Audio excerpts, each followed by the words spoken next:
Hello, hello. Just doing a random pop-up chat. See if I can get a few folks in here. It's actually pretty rainy outside. I did get to plant some Mexican sunflowers. And I wanted to say thank you to you guys who watched this on the replay. I appreciate that. We have reached 1,095 public watch hours for this channel. So on our way to halfway to the 3K watch hours. So yeah, that's good. So yeah, it's been raining off and on. So I planted the Mexican sunflowers. Went to Dollar Tree and got some fans, some of their $1.25 fans. Hello, Rudy. How are you? And what else did I do today? I had some soil in my car from Walmart. I added that to my wild garden. And I actually have my chicken earrings on today that I won from CNC Farm. They're little black chickens. Yeah, aren't those cute? Hello, Heather, Milk and Honey Heritage Farms. I did send out a few links to some people. So if you got a link from me in an email just a little while ago, that link was for today. Hello, Wilma, to you. How are you? Hello, hello. So I wanted to be outside gardening today, but I didn't get to do that because of the weather. It's cold and rainy and wet. I already got my shoes all the way wet. And hello, TH2, welcome in. If you have a community tab, if you would share this out on your community tab to help me get a few more people in here for today. So it was so cold outside, I decided to make a nice hamburger stew. And I cooked that on the stove for a few hours. And when hubby got home from work, he doesn't usually work on Saturdays, but he had to work today. And so I just let it sit on the stove until he got off work. So yeah, see, Heather, you got my beautiful day today, but there's a lot of days you had yucky days, and I had a horrible, and I had good days. So it's your turn to have a good day to work outside and stuff. So I worked on my number 2 giant pumpkin area yesterday. Hello, Ambi Craft Reads. Welcome in. So I just got one more spot for my giant pumpkins because the pack I got from In My Gardener only came with 3 giant pumpkin seeds. So I have last year's pumpkin bed and then this year's, and then that I just made, and then I'm going to add one more. Hello, Linda Okie. So I only have 3 chances to get pumpkins up. Yeah, definitely. I'm surprised how much I got accomplished. I actually took hubby around and showed him all the areas where I had planted. He's doing good. He's doing really good.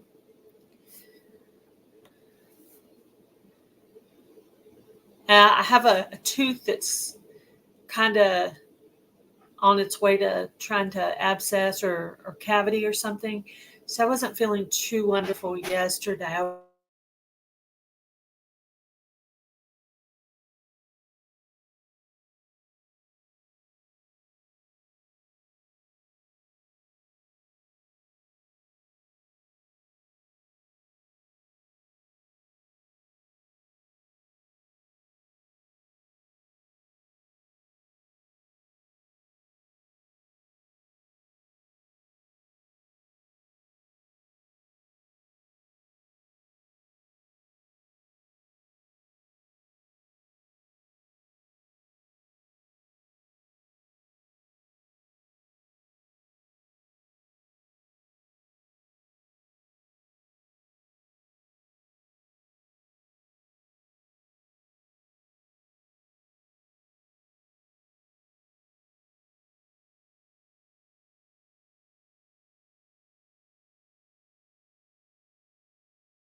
My battery went dead on my laptop and it wasn't plugged in, so it completely shut down the live. So I had to plug it back in and go back into my own live. I know. It's just a fluke. Yeah, it's one of those days. Yeah, it was actually, I didn't have my laptop plugged in. I had set this live for 7:30, but I was like, whenever I get done eating food and everything, feeding the family, then I'll come in here and do the live. So anyway, I paid for that StreamYard for one month, and I want to get my money's worth. So I'm going to try to go live as much as I can. And I love the lives where you can, have people up with you, and they can even get time for their channel if they want to or not. So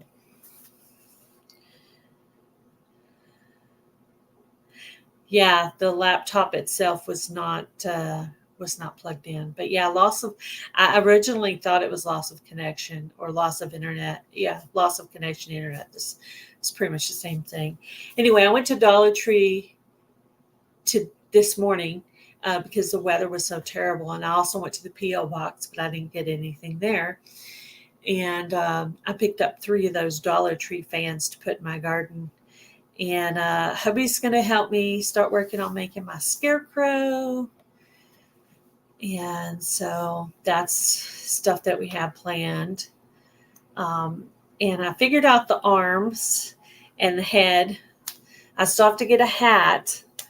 And I found the raffia. And I'm not really worried about the clothes because we'll just use something of hubby's clothes. And I pretty much know what we're going to stuff him with. So the only thing left to figure out is how to make him stand up. So that'll be, I'll just have hubby help me with that. If I had to do it myself, I'd probably have to make him sit down. But because I used to do a headless man on the front porch, and I'd just get clothes and then stuff him up and put him on the front porch. But yeah, anyway. So, but hubby's going to help me make him stand. So we pretty much have the whole summer to work on that, but I've been getting together supplies little by little. So that was Heather's idea from Milk and Honey Heritage Farms to make scarecrows for the Fall Fest 24 giveaway. So I didn't want to wait till the last minute to make my scarecrow. So I'm working on it now, and I'll probably put it somewhere out by my wild garden, because maybe it'll help with the possums and the critters out there that are trying to eat my cantaloupe. Yeah. So Fall Fest 24 giveaway. Ambi Craft Reads. My other channel, Gail Southern Living, does that giveaway. And it really is good for helping small channels to grow. So if you are interested in that, just kind of hang out and watch Gail Southern Living. About July, I will put out an announcement video for that. And usually the videos for Fall Fest usually start coming out in August. I have not sat down and wrote down all the dates out for that.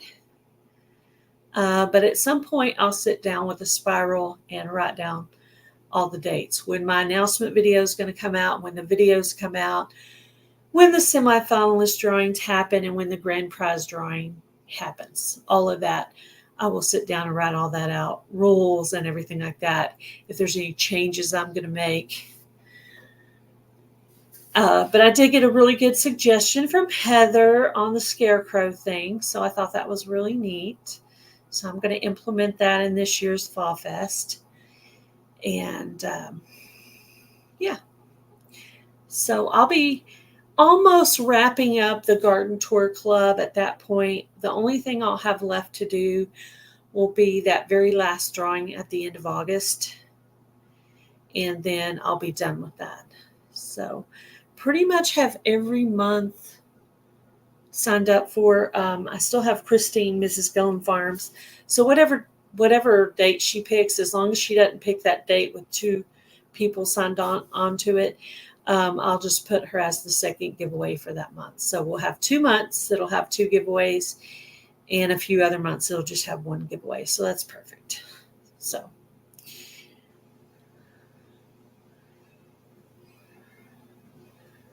do you ever do tag videos? Tag videos. What are tag videos? Is that like collaborations? Are you talking about collaborations, Ambi?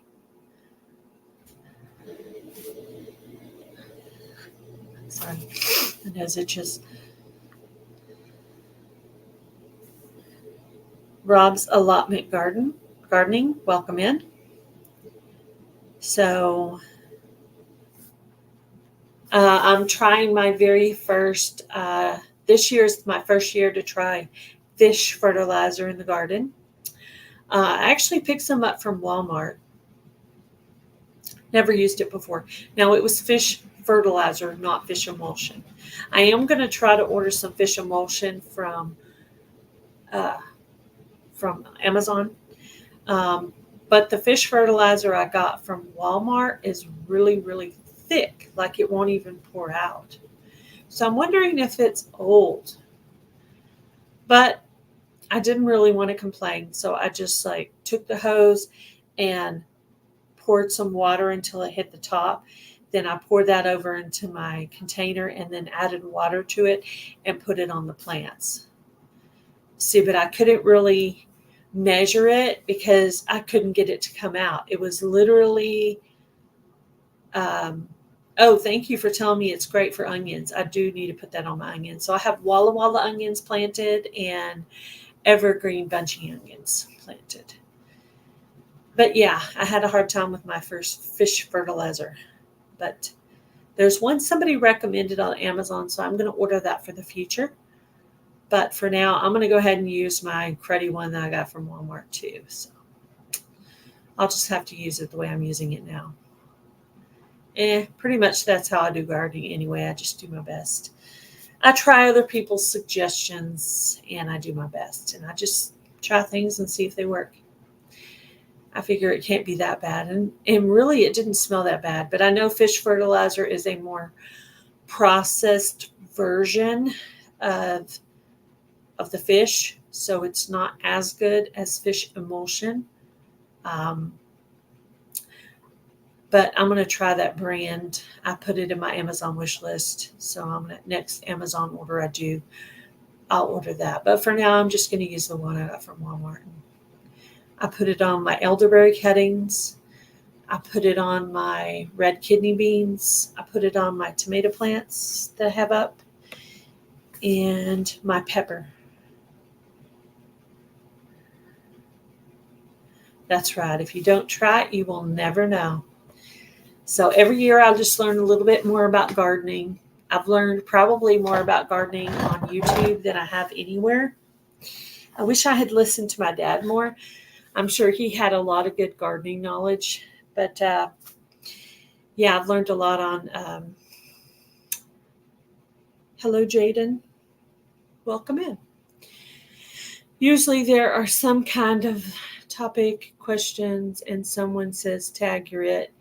That means they want, yeah, I do tags.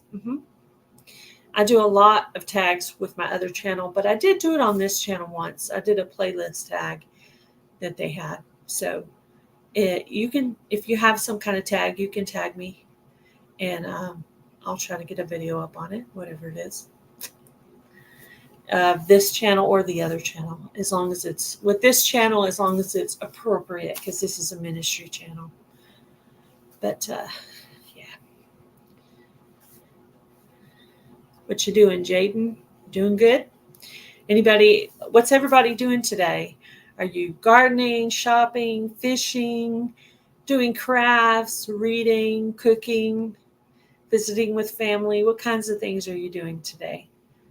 I'm just fretting about not being in the garden today. That's all I've been doing all day is fretting about that. I walked around in my rain boots and my raincoat, just mattered and everything, that I couldn't just stay out there. But it's just too cold and wet and nasty. I hope it's better tomorrow. So I actually signed up to go to the Ozark meetup in May. So that'll be fun. Got to get back to working. I appreciate you coming in, Heather, and spending some time with me. I know you're out there getting your garden therapy today. Bushcraft family, thank you for coming in. I did get your link yesterday, but I have a tooth that I'm having trouble with, and it was kind of acting up yesterday. I think I probably either have a cavity or some kind of abscess or something going on. So I just kind of laid down.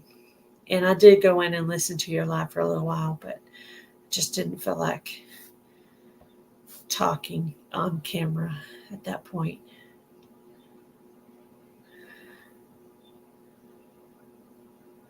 Tag me on my other channel. Sounds good, Amby. Hello, KK's Family Channel. Welcome in. Hello, Just Jason, Keto and More. Welcome in. Hello, Troy Sutton. Welcome in. Thank you guys for spending Saturday afternoon with me. I just really wanted to do some stuff in the garden today, but this weather didn't want me to. I'll probably have to go to the dentist next week, so that's not going to be fun. That's not where I want to be, at the dentist.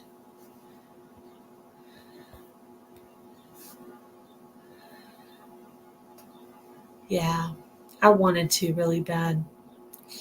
Maybe send it to me another time and I'll try to join.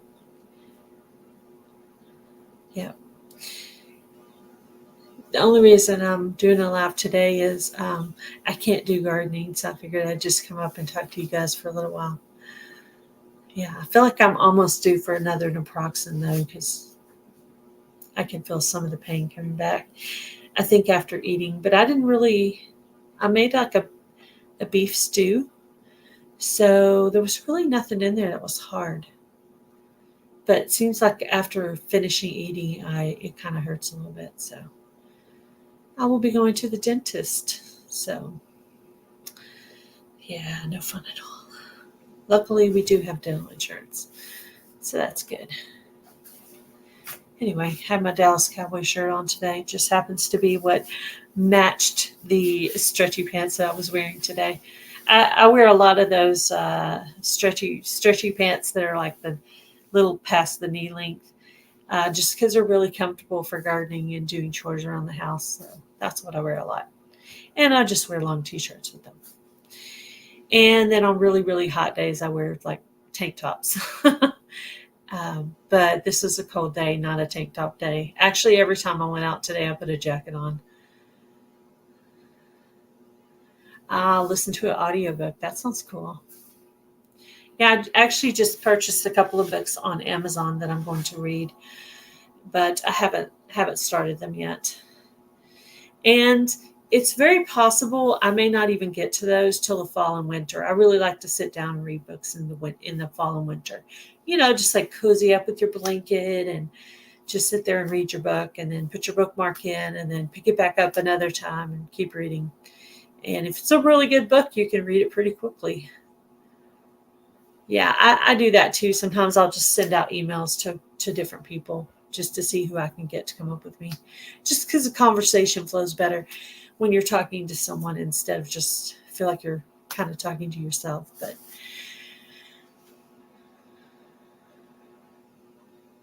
willow bark tea. Yeah, I heard about that. They were talking about willow bark tea on Dr. Quinn, Medicine Woman. And yeah, I actually considered getting the vanilla extract out that I made and just making some kind of drink with that and just try to dull the pain a little bit. Yeah. If I don't get to the dentist, it's going to probably get worse before it gets better. I don't know exactly what willow bark looks like, or I know I have some herb things growing in my yard. I think I have yarrow, and I got to look up some of these herbs. I know this year I planted borage and savory. but I haven't looked up to see what borage and savory are good for. But I did get that really cool herb book from Garden State Gardener. I won it one time. So I'm going to look up borage and savory in there and see what they're good for. But I believe it's yarrow that I have grown in my yard. So I usually let it grow. And you can give it to your chickens too. Is a bottle of vodka. Well, technically, the vanilla extract is vodka. I made it with vodka, so it is vodka. And I didn't make it with the right proof of vodka, so it's really more like just vanilla flavored vodka. It's not really an extract. So if I ever do that again, I want to make sure I get the right proof so that it turns out right, because it did not turn out right. So either the vodka was wrong or the vanilla beans were wrong. Something was wrong. I didn't quite get that right. Whatever I did wrong. But yeah, I have myself a little toothache thing. It has its moments. Sometimes it's throbbing a little bit, and sometimes it's not too bad. And it kind of depends on whether I ate or not. So I might be on or cold or sweet, anything extreme. I might be eating mashed potatoes and macaroni, and I don't know what else is soft. But hello, Maritz's Yarn and Crafts. Yeah. So that's just, how's y'all's weather? What kind of temperatures do you guys have today? I don't know that the temperature is bad, but it feels really cold because it's rainy, So, yeah. I know there's something I was asking hubby to put together for me for gardening. So I'm hoping it'll be nice tomorrow and he'll be able to put that together for me. I'm not the most handy person with tools. I know I probably could do some things, but I mean, occasionally I can put my mind to something and get it done. And I might be able to put it together myself. Actually, that'd be probably pretty comical, me trying to put something together. That would be a funny video. Definitely an LOL situation, me trying to put something together with tools. Yeah, he could film it and I'm back there trying to put it together. Even with him giving me instructions, it would still be really funny, I bet. Hey, I tried to learn how to use tools, and I tried to learn to be like a mechanic or do carpentry stuff, but my mom and dad would never let me go and learn that stuff. They never let me learn none of it. So guess what? I never learned any of it. I'm blaming it on them. I did finally learn how to use like jewelry making tools, and I can do that kind of stuff with those little tools, just bending and twisting. That I can do. But yeah.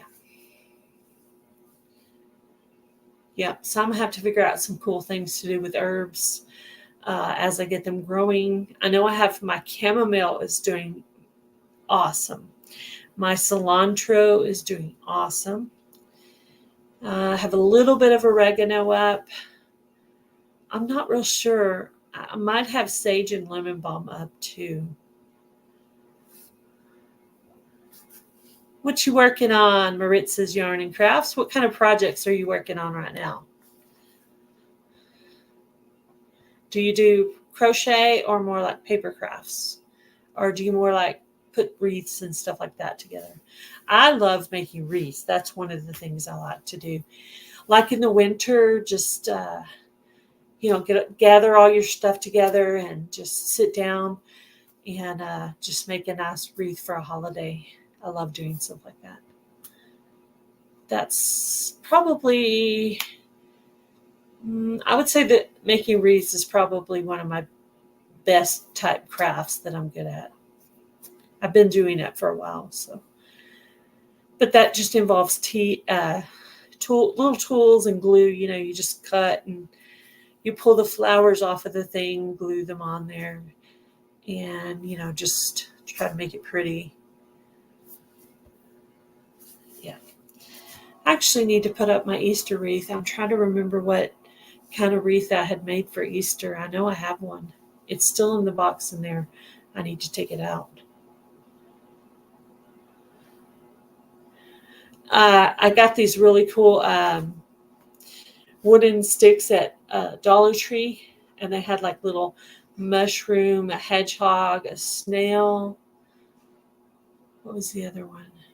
And anyway, there was 4 different ones. I painted them. Then I wrote on a marker what the plant was. Then I painted over them with a clear coat, and those are my garden markers for some of my plants this year.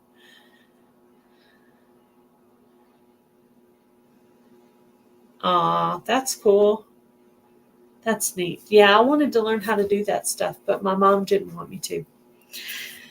So, because they took me out of that class, I ended up getting put in the nurse's office to work. And I really liked that, though. It was really cool. She was a really nice nurse, and sometimes she would be out of the office and I would have to help. I think we had some diabetic students, so I would have to make peanut butter and crackers for them. Yeah. But anyway, I was just her little assistant. And then on days when she was not there, they would put me in the office, and I would deliver things to the teachers. And what else did I do? Like the sheets that say who's there and who's not there. The whatever they call it, roll call sheets, type sheets. Yeah. So I did that. I did that for 1 year.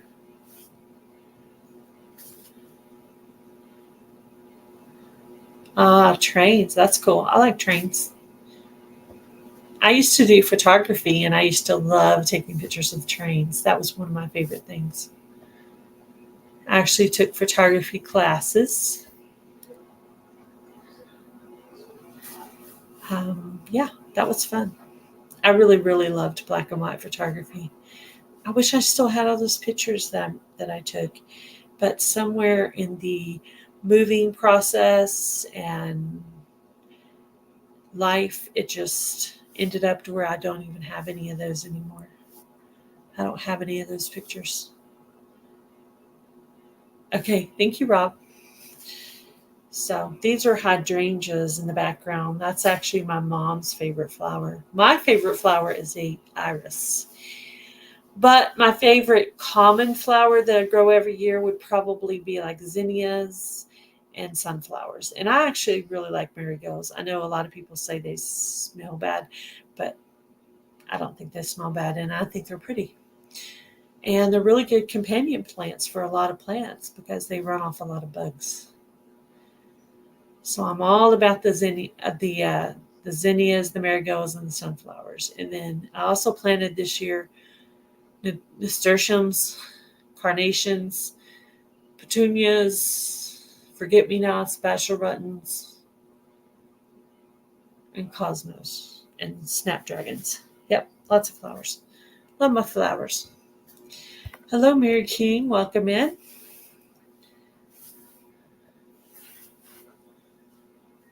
So I was trying to see if I could hear if it's still raining or not.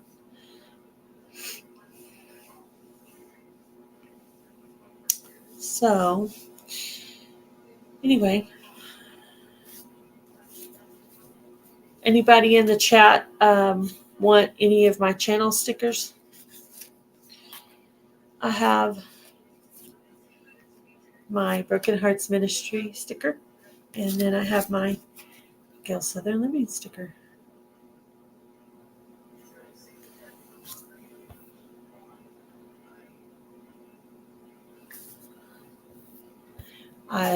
I usually have my phone right next to me when I'm doing a live, but my phone was dead. I was listening to people's videos this morning, so I guess I did that for a while, and my battery's dead. I also worked on a garden tour video, for next week. So that took up some memory as well, or some battery. So I had to put it on the charger.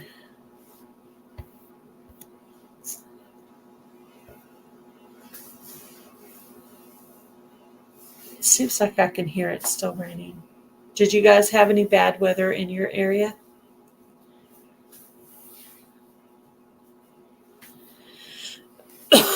What state are you guys in? I'm in Texas.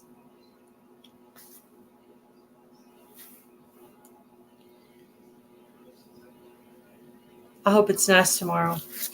I was wanting to go out on the boat tomorrow. If it's nice. Maybe do some fishing or, depending on if the tooth's okay or not. Hello. Hello. Good. I was getting tired of talking to myself. I just now noticed my email popped up. Oh, it did? Oh, you just now got it? Yeah. Yeah. Well, I sent it out to multiple people just because I didn't want to be up here talking about myself. Yeah, I can feel that. I can feel that tooth. I know I'm going to have to go to the dentist. I hate it. Yeah, well, a lot of times, well, depending on what the tooth is, but the reason why, because it gets inflamed and stuff, and that's what the willow bark does. You just use your knife and get a little strip of it and put it next to the tooth and just have it stuck in your mouth for a while, and it reduces the inflammation of the tooth, and most time it just goes away, unless there's a bigger problem in there. Yeah, it could be just a cavity. I don't know. I haven't been to the dentist in a while. I have insurance, so it's not that. I don't know. I really haven't wanted to go to the doctor since the whole I don't thing think happened. anybody likes going to a And dentist. no. Well, yeah. But It's like, oh boy, it's almost Monday. I get to go to the dentist. yeah, no. Yeah. No, I really hate going to the doctor at all, but especially,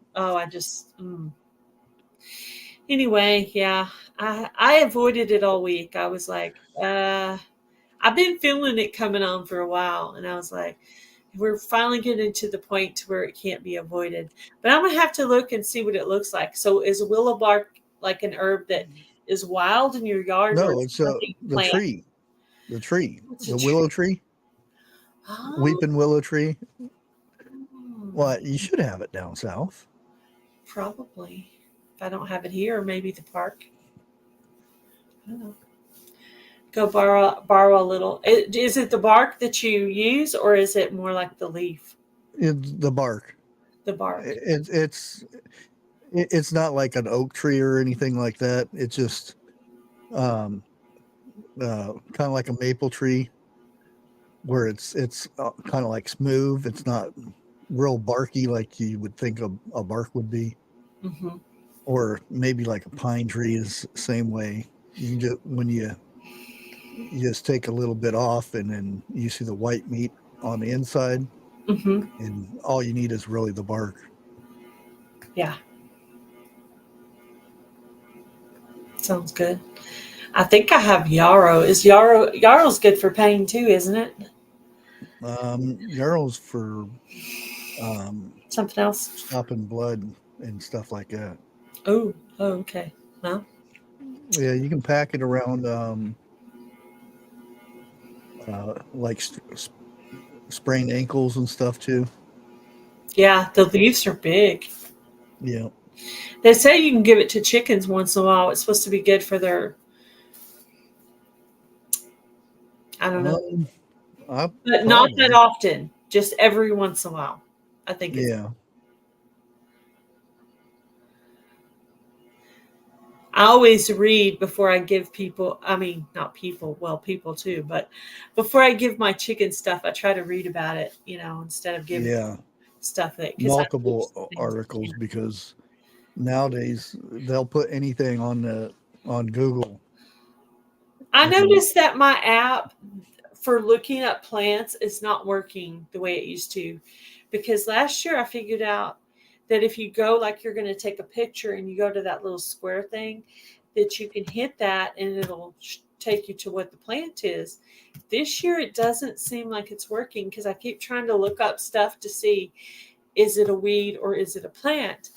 And it keeps trying to tell me this one thing is a sunflower, but I don't think it is. I think it's spinach. Yeah. And so I'm trying to figure out leave it or pull it. So I decided just to leave it and let it keep growing for a little bit longer just to see if I can, I want to know what it is before I actually pull it out. So I don't want random sunflowers growing everywhere because Now, if you have they just attract. I want them all by themselves because they attract these really weird worms, and I don't want those by my veggies. Yeah, if you have like the dried leaves of yarrow, then you can use it for colds and headaches and stuff like that. Hmm. The wet leaf itself is good for cuts and burns and stuff. Hi, Christy Betts. Yeah, I'm gonna try to learn how to use some of these herbs. This one lady on YouTube had her channel taken down recently, Yeah, and do you know who I'm talking about? I don't know. There's Okay, a lot that yeah, channels get taken down. yeah. So anyway, she did some things with herbs. So we're kind of wondering. Well, she did two different things. She did herbs, and then also some people said she did Bible studies. And I'm like, I think it's more than likely the herbs, but I don't know. I mean, there's a lot of people that do Bible studies that have Yep. their channel taken down. So I hope it's not that. I hope we're not at that place. Well, Not that we're at a good place, but I don't think we're there yet. a good way to look at things is go to Google and search for bad words for YouTube. Believe it or not, what was the word? And they're not necessarily cuss words, right? No, They no, can be that's the just like thing. the C word and the G Wor- word and the worship is a bad word. what? It's on the list. So I'm not Really? saying that it'll get you taken down or anything, but more than likely it'll be less likely to get advertised. Yep. I would like to know those words. So you just Google it? Yeah, Words you can not to Google that. use There'll for. be a Google document, which is kind of Hmm. weird because it's Google. um, Well, and yeah, Google. Well, maybe they want us to know the words. I mean, why well, wouldn't they want us to know? it's not Google that put it out. Oh, It's a individual that used to work for Google that had the list and oh. then put it on a Google document for everybody to view. Now I don't know Medical how updated it misinformation. is or anything like that. That's what I was thinking. Maybe it was medical misinformation. Yeah. So this is a good time to ask you about this. On the herbs part of the challenge, what could we say on our video that would kind of cover us from any kind of a problem that they may Eh, have? Do we have to say a disclaimer at the beginning of the video or in the description or something? Is there something we need to say or do to keep ourselves out of trouble? Well, that's the thing with the herbs, like oregano. You can use it for a spice. That's not misinformation, but it's also used for many other purposes. Like it boosts your immune system. It's an antibiotic and Mhm. tons of different things. But that's why I don't do any of those videos because I'm already on their watch list. So more than likely they would get me really bad if I told people that, oh, this works good for that. And I Mhm. just make sure everybody knows to do their own research and stuff because everybody, even if you don't take any medication at all, it could be something a tea that you drink or something, and you don't want to mix two different things together. So always do your research of what you eat and what you drink, and if it's okay with Mhm. whatever you're taking. Yeah, that's true. I'm not a medical professional. Maybe I'll just kind of write out some things that I think I maybe should say at the beginning of the video and then in the description box. I don't know. But yeah, I was kind of wondering about that because of that girl that just got her channel taken down. I was like, oh crap. But anyway, and there's another collaboration I got into as well that has to do with herbs. So I actually got in yours and then also in Not for Nothing Homestead is doing one as well. Cool. So, and I think for hers, I'm going to use the plantain leaf that our Georgia Suburban Homestead sent me. Oh, most of the plantains in your yard, there you have them in your yard. You Yeah. have if you have grass and you don't put weed killer in your grass, then you No, I should have don't. I plantain. don't put, I don't use any chemicals in my garden at all. It's meant to be completely organic. That's So good. I want what I grow to be better than what's in the store. Otherwise, I might as well just go to the store and eat the chemicals all over my produce. Yeah, I'm not saying I don't ever buy produce, but I really don't want to. Like, I hate buying tomatoes. I really, really prefer my own tomatoes. that's like last night. I was showing a cookbook that I got, and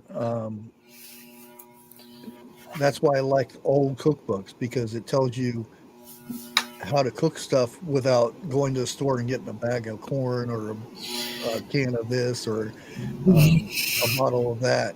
It tells you the real ingredient, not stuff that you go in the store and get. Yeah. Yeah. Because nowadays, if you get a cookbook, it says, "Oh, put a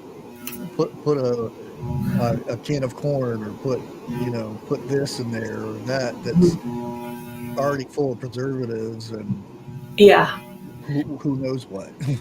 Yeah. Yeah.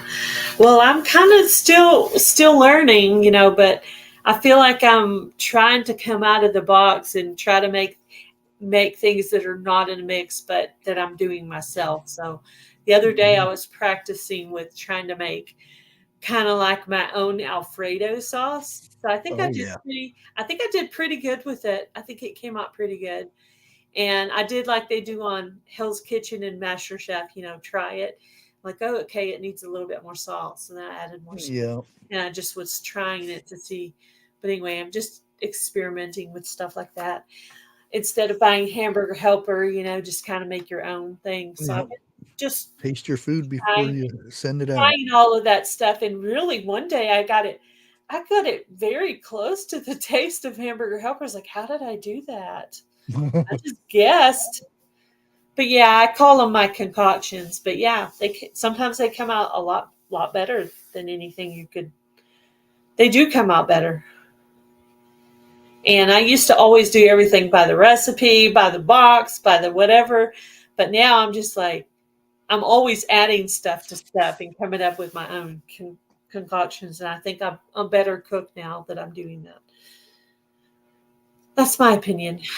But I do the cooking all winter long on my channel. And then when winter's like wrapping up and it's like gardening season, I'm like, oh, I'm so tired of cooking. I just want to be outside. Like today, it's driving me crazy. I can't be out there because it's cold and rainy and all that. So, and I did already go out there and get my feet wet, had to come in, take my wet socks off. Then I stayed in for a while and I was still going crazy. And I put on my rain jacket and my rain boots and dry socks and went back out there and did a couple of little things. But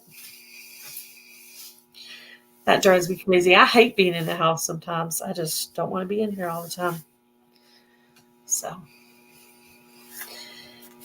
all those days I had beautiful weather, and I'm complaining about one rainy day when all these people still have snow in their yard. I don't know why I'm complaining.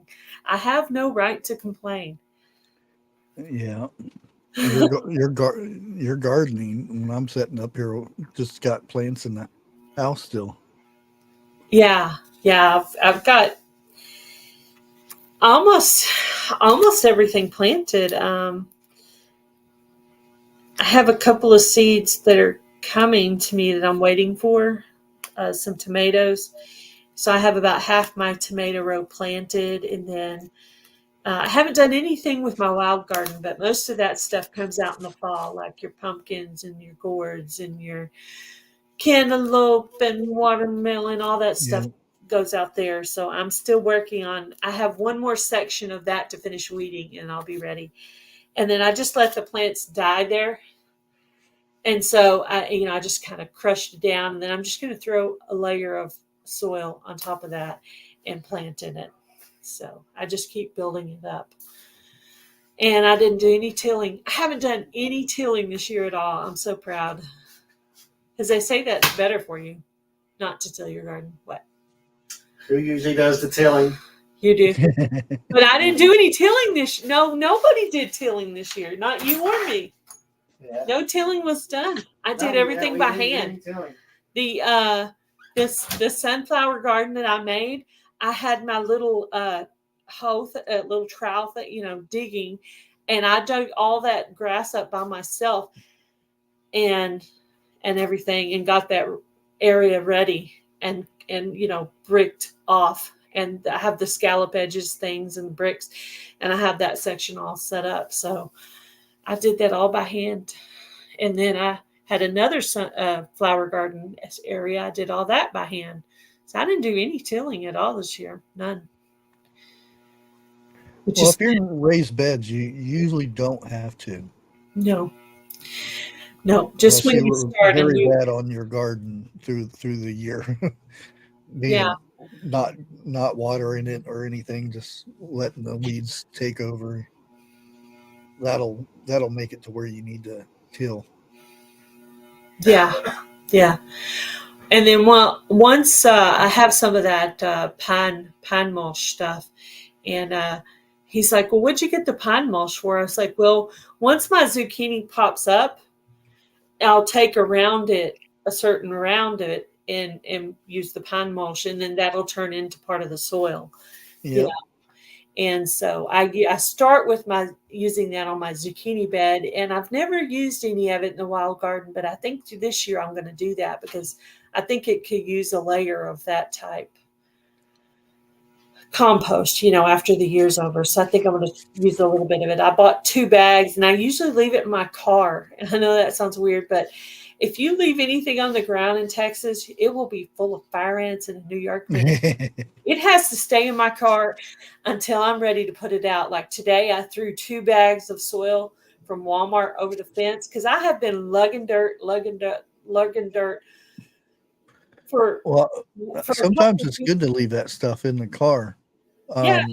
I've got because I don't use cat litter because it's way too expensive. I use horse bedding.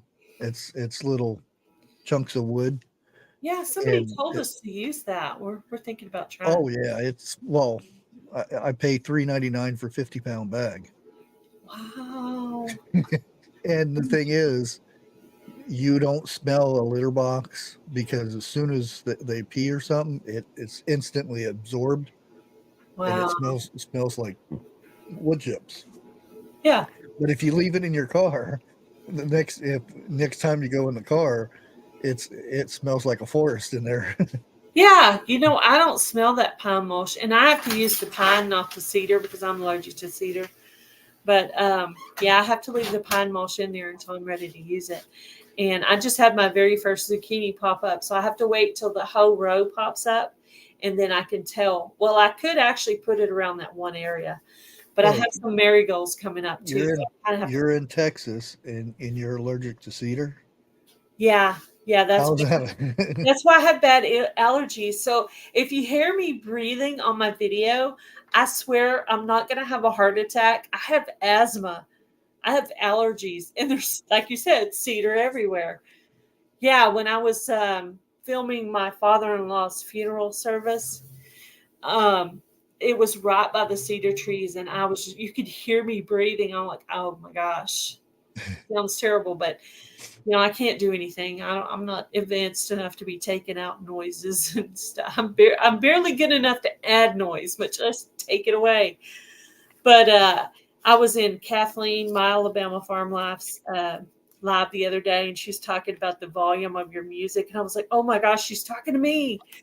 So I started paying attention to the volume of my music. I'm like, I hope I'm not blaring everybody out.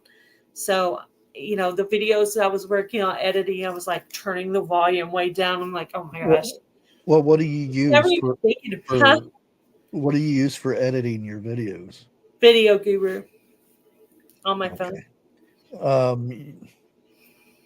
I I don't know much about that, but normally there's a setting on some software where it renders that you can uh, make the volume the same level throughout the whole video. That Yeah. way, when Is music that comes a on, it is that doesn't a blast computer it. software or a phone software? Okay. Yeah. See, I don't do anything on the phone. Oh, it's on the computer. Oh. Yeah. It The takes longer free on the thing that I computer. use is Video Proc. It's Video Proc Vlogger. It's free. You can use it on the computer. Huh. Yeah. And I have to write there's that like down somewhere. it. I do kind of want to try something new because, I've been using the same program with the same music and I'm just tired of it. I'm like, I need to try something. What's it called again? Video Proc How do you Vlogger. how do you spell the second word?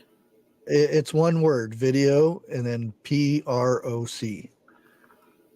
Ah, Here, I'll see if I can get a link real quick. editor.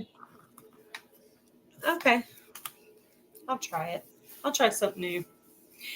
That's how you improve. You keep trying new things. And I do use a lot of free stuff.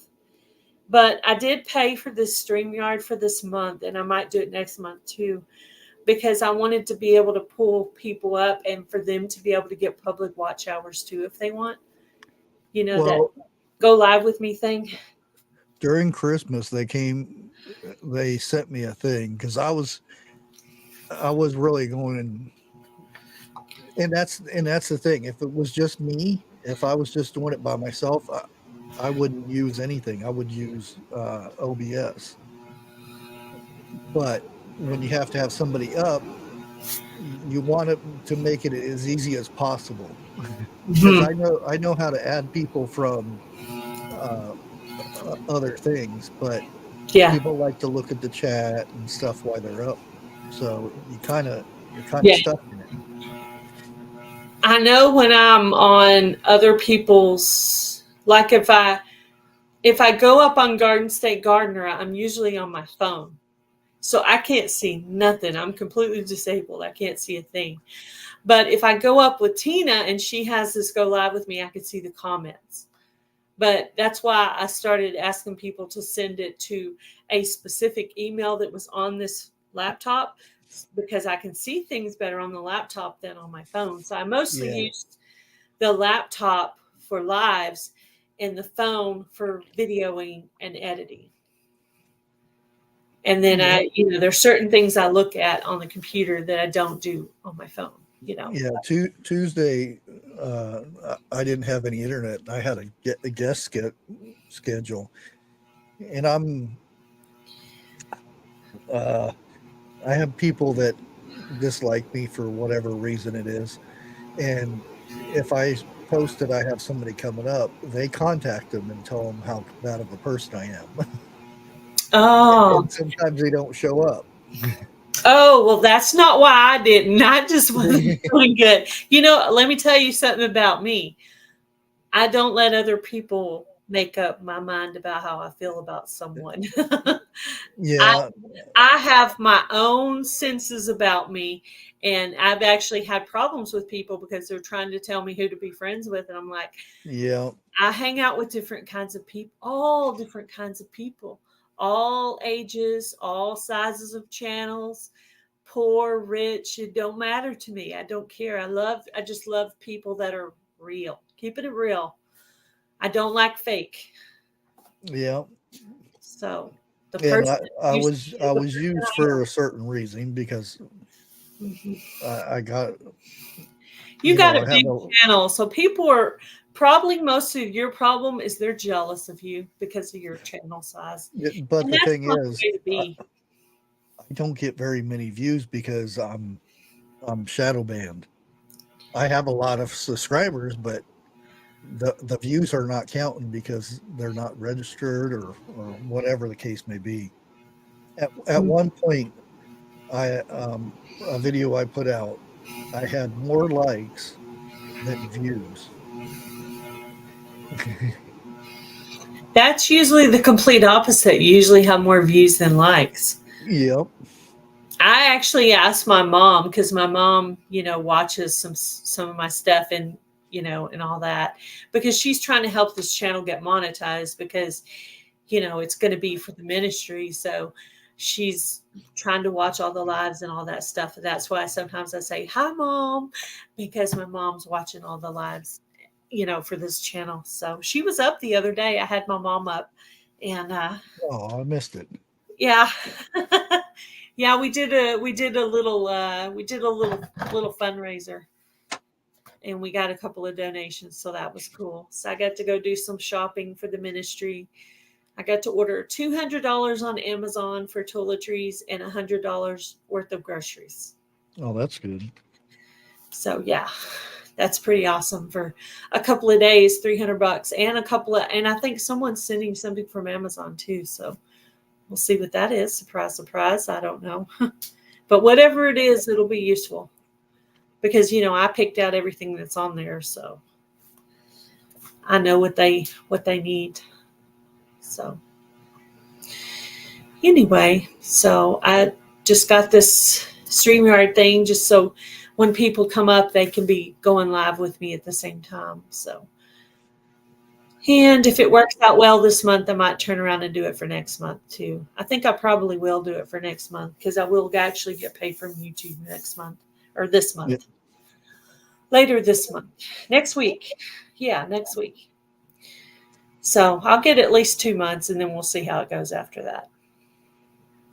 I do Yeah. like being able to put up your logo, and being able to put up your backgrounds, and Yeah. I do like that. It does look nice and professional.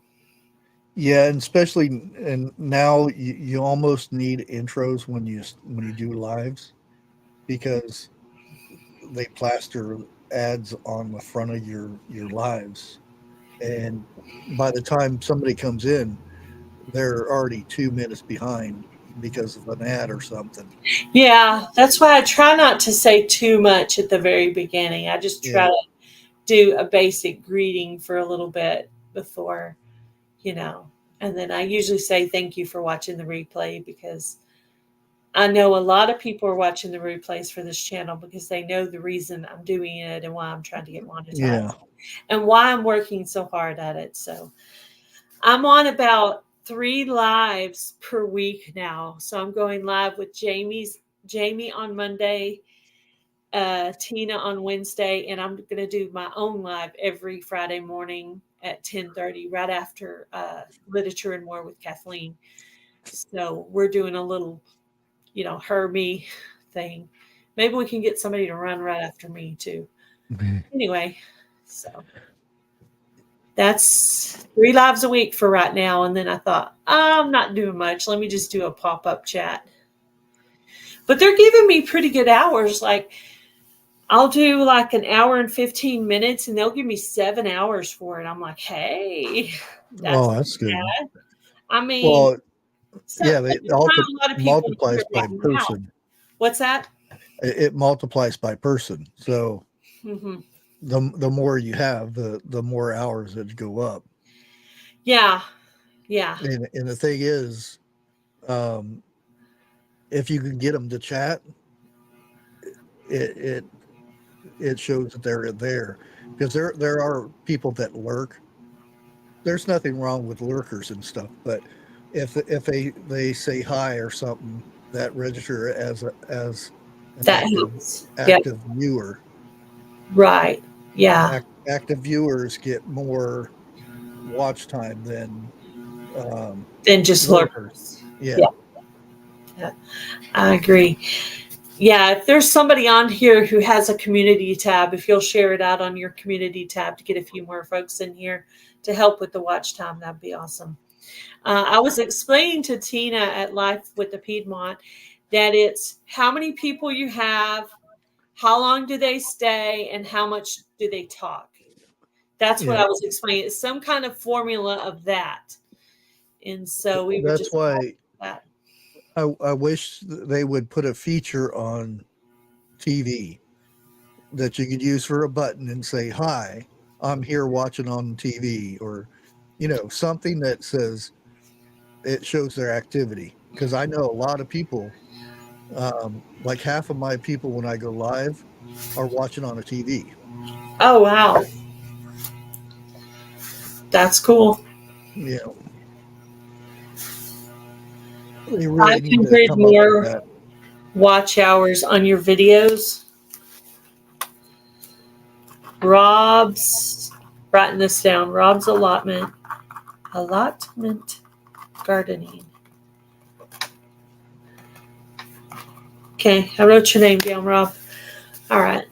I try to always have some kind of paper or something next to me so I can write stuff down, just to help me remember things for when I end. I'm like, who was that? The other day I had a request and I was trying so hard to remember who the other person was.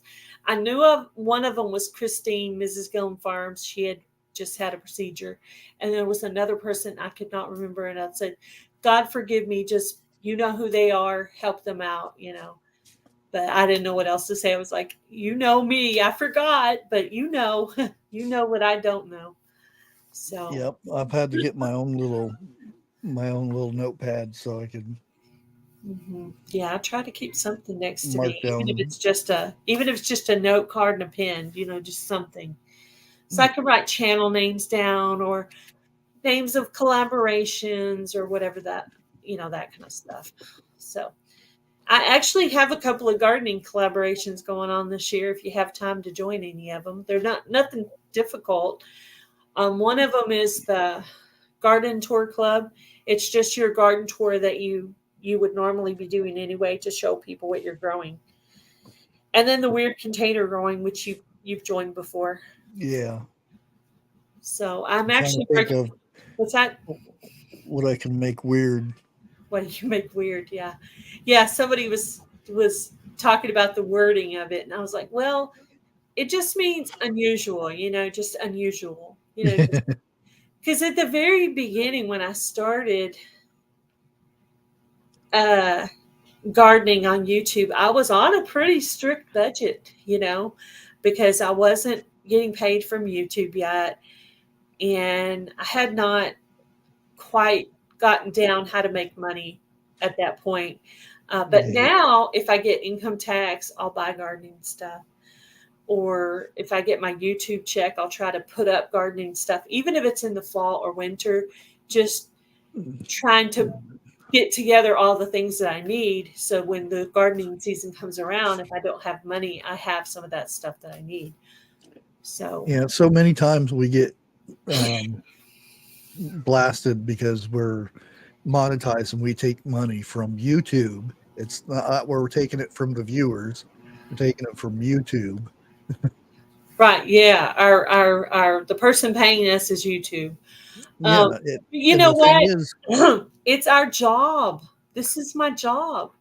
Why would well, you want me to make money at my job? Now, well, this not one right here is not my job. This is my ministry.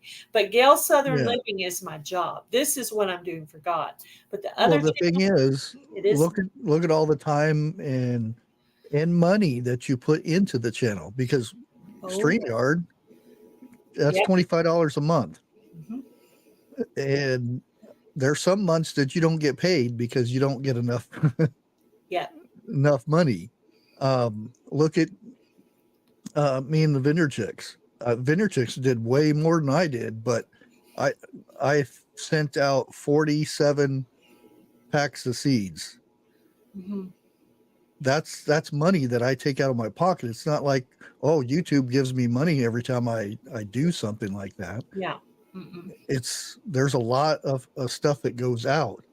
to make a video sometimes. Like if you're going to cook something that To buy the stuff. you have to buy all the stuff to cook it. If you're going to grow something, you have to buy something to grow it. If you're going to make Yeah. a project, you have to buy that stuff. You're going to do a craft, you have to have that stuff. You know, every video we do, we probably have to buy something. You know, And or we if you already don't, bought something. You know. and if you don't get monetized, they still put the ads there. So Yeah. what's the difference? Mhm. I've never understood why. Oh, I This, don't watch them there because they're monetized. well, Why? because I've almost been on YouTube for 4 years. When I did this channel, I said, okay, I'm not doing any other channels. It's going to be my main channel, and I'm doing this channel just for the ministry. And I'm giving myself a year to get it monetized, which is a reasonable goal because I did it once already. Yeah. So I know the formula. So if it doesn't happen, it's on me. I'm the one who dropped the ball. Hello, Simply Jan Homestead. How are Hey, you? Jan. So anyway, that's the goal. We'll see how it works out. And then they made a comment about my Coupon Gale channel. I said, well, I have that channel still exist. If they take down my main channel, I'll have a backup plan. Well, that's like Keeping it for that. I can change that name anytime I want and do whatever I want with it. It still exists. Why would I Tech. take it down? It doesn't hurt anybody, huh? Everybody complains that I have a lot of channels, and like Bush Tech. If somebody needs help with something, then I'll make a video and tell them, "Hey, go look at this." Yeah. Instead of You me told trying me to look walk at them the through video. something. What was the video you told me to look at? Hello, Huga Homestead. How are you? Oh, I don't. It was you or somebody asked about um,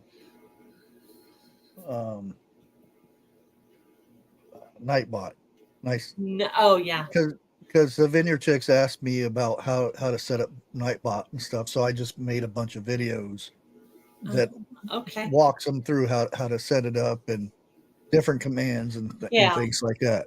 I was on the phone with Devil Dog when I did the Gale Southern Living channel. So I went back to repeat that process to do it for Broken Hearts Ministry. But I was afraid I would mess up Gale Southern Living because it was acting like I was still Gale Southern Living. And so I never did do it because I was like, I don't want to mess up that because it took me 3 years to get that done. So I didn't want to mess it up, right?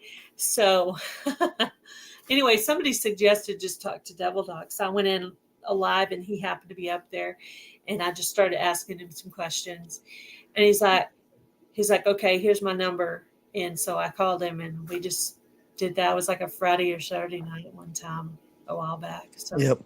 People want me to show them how to basic link drop. I don't need anything else. Just give me the basic link drop. That's all I wanted. That's it. Yeah. That's all I have. People want me to show them how to do my bot that I made myself, and I'm like, that would be a whole series, and it would probably take an hour and a half video to show you how to code your own bot. Yeah, I would just like to have the basic link drop for this one too. You know, nothing else really. I don't need. I mean, I do like the random facts about blah blah blah, or where they just say little funny things. But but the basic link drop is good. I mean, I was happy just to get that part done because it had been so long, and that way, I don't have to say mods put up links. I can just put that little thing that scrolls across the bottom that says, if you want your link dropped, type dolphin. Da, da, da. And see, that's the thing that if you're trying to get watch hours and stuff, you want a bot that will get people to hit commands and different things. Oh, yeah, like the like because button. that shows that they're active in chat. Yeah, that's true.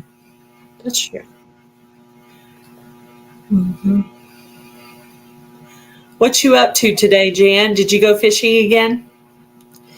Jan was doing night fishing last night.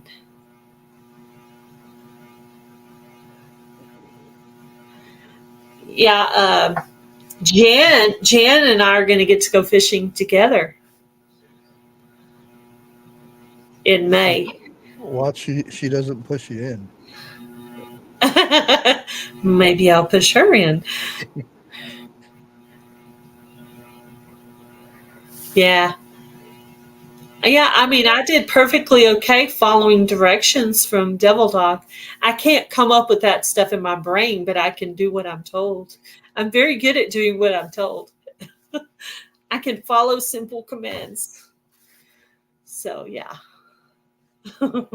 If you can't get through those directions that someone's telling you right there on the phone, you do probably have some problems. Yeah, it's a lot easier to You made it tell sound really easy. somebody Yeah. than trying to listen to somebody typing on in It, chat somewhere. it's hard to believe, I know, but sometimes I actually help people do things too. But usually what I do is if someone wants to know how to do something, I'll talk to them on the phone while they're on their computer and I'm on my computer, and I'll show them how to get to it by telling them while I'm doing it. Because I can't always explain it without looking at it. So that's how I teach people how to do stuff, is just by doing it with them on the phone. Hit this, hit that, hit this, hit that. And that works. That works for me. Did you catch anything, Jan?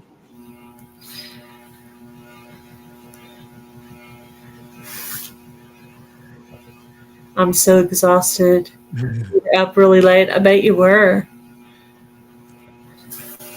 Yeah, we're thinking about taking the boat up when we Ooh, go to Missouri. crappies. We caught 12 crappie. Oh, we still have crappie in the freezer. We actually had Yeah. crappie. We actually had crappie last night. I have to go up north if I ever see a crappie. Around here, you hardly see them. What kind of fish do you usually catch there in Ohio? Well, that's the thing. If you're central, well, they have some lakes, but it's still most of it's pretty muddy. So um, the lakes you can get some bass and things like that, but rivers and stuff, it's usually catfish. Last year you caught one crappie. Oh no! And this year you already caught 12. Maybe it's because you're going early in the season when it's not hot. I don't know. Huh? That's mainly what we catch around here. Crappie's number one, then bass. Catfish is on the bottom. And it's funny, but I'm usually the one that catches the catfish, not my hubby. I don't know why. I don't know what I do. I don't know what I'm doing different. But yep. Now you said you were gonna go fishing with Jan. Uh-huh. How are you gonna purchase a license when you're there? Ooh, that's a good question. That's a very good question. I like that question. I wonder Because if does it cost a different amount of money for a out of state yes, it's license? very expensive. But the thing is, there are some private areas like campgrounds that have their own lakes that you can fish in. We're going to be at the Palm de Terre State Park. See, that would be a good question for Jan. Yeah. I mean, more than likely, whatever we caught, we'd just be given to Jan and Kevin anyway. I mean, because we're not Yeah. going to like driving all the way home with them. It's not expensive in Missouri. Yes. She said it's not expensive. That's good. I wasn't even thinking about that. Thank you for mentioning that. That would be a good thing to know. Yeah, we'll have to go to like the Walmart and get a fishing license there. So yeah, hey, I have I have, Um, I have my fishing license for Texas for a year. I have that already. okay, in Ohio, it's non-residents $14 for a day, Oh, that's not bad. 3 days for 25, and a year Yeah, is $50. Yeah, probably. I mean, we're probably just, as far as I know, we're probably just going to go out once. I mean, probably be like before the meetup, you know, maybe like that very next day or something. The very next day after we get there, before the meetup officially starts. I, Okay, see, state parks don't require a license if no. okay. That's cool. That's cool. We won't really be keeping the fish anyway. So bring your cooler, Jan, because you're taking the fish home with you. Well, you already think you're going to catch fish? Sure, why not? Why not be Hey, why not be positive? Why would I be negative? Yeah, we want to put some fish in the freezer for her. I'll double check Because it. Okay. because I was wondering that because I'm wanting to do some that's if I'm still looking for a van or a bus or something. To go to the That way I meeting. can go to the meetups and then if there's fishing, I'm taking my fishing pole with me. Hmm. Yeah. I've got like, I think I have two, and he has like his plus his dad's, because we inherited his father's boat. So that's the boat we're bringing with us. Um, but yeah, that's Yeah, how. I was I have very bad family, but I was supposed to because I was the only one that did anything with my grandpa, and all of his guns were supposed to come to me, and all of his fishing stuff. You didn't get it all. I never seen any of it. Yeah, I think my brother got most of my dad's stuff, but that's okay. It's all right. He added. There wasn't really anything I needed. I'll probably get a lot of my mom's stuff. So don't ask me where I'm going to put it because I have no idea. I have too much stuff already. Hello, Lake Files. How are you? Hey, Lake. What's up? Yeah, Charles is saying we're not going to catch fish. We're totally catching fish, man. Yeah. I mean, I'm not like an expert, but I'm good with putting minnows on the thing, but I'm not so good with the worms because they're kind of Why skinny. is that? I never understood. They're Some people have skinny. issues with putting a live or not. They don't have problems putting a live fish on a hook, but a worm, there's something about a worm that nobody likes. Well, first of all, it's skinny. Second of all, it's slimy. There you go. There's Oh, so you have you're to, okay you have to with double wrap it. But on the minnow, you poke it in a specific place and it has one little drop of blood and you poke it. I'll be honest with you. I don't like hurting things. So I don't even really like doing that, but I make myself do it. I'm like, okay, poke. And it wasn't even my husband who taught me how to do that. It was his friend Danny. He goes, "You poke it right here," because he used to put it on there for me, but my husband didn't take the time to tell me. His friend Danny said, "Poke it right here." So I did that. Ever since then, I've been doing that. I'm still not comfortable with it, but I do it. But yeah, I don't know I don't really even like worms in the garden. And I worms in the garden are because I good. found an orange worm. What is that? I think it's a caterpillar, but nightcrawler. I don't. It's you have to double wrap it. It's just like a. I prefer minnows. Minnows are easier. They Well, are squirmy though. yeah, that depends what I'm fishing for. Sometimes I won't even I'll cut that worm up 3 times before it and just put a little bit on there.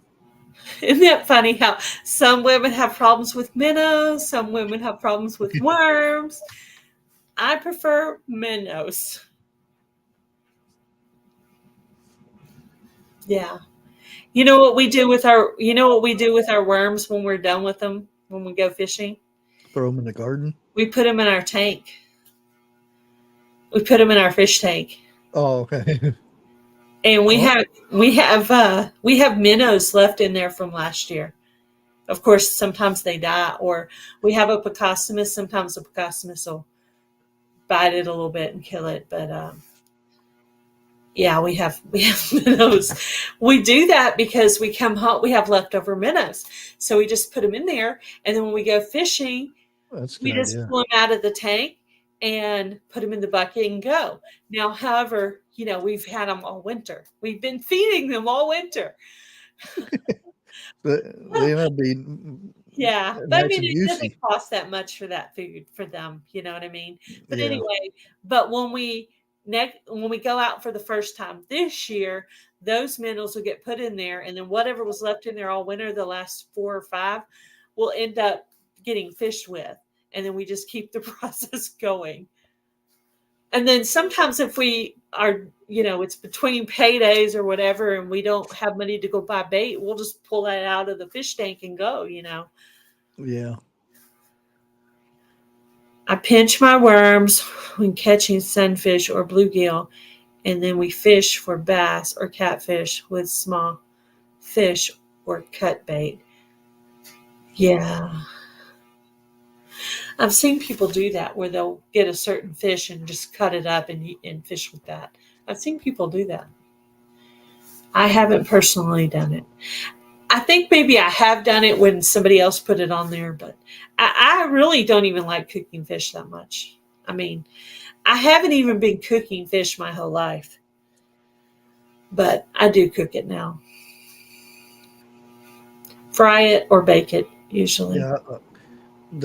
I mean, on an open fire, there's nothing better than cooking fish out when you're camping or something. Oh, Yeah. We watched some of those survival type shows, on TV where they're fending for themselves for their food and stuff. It's funny. They always have trouble catching fish. I know. Oh, it's terrible.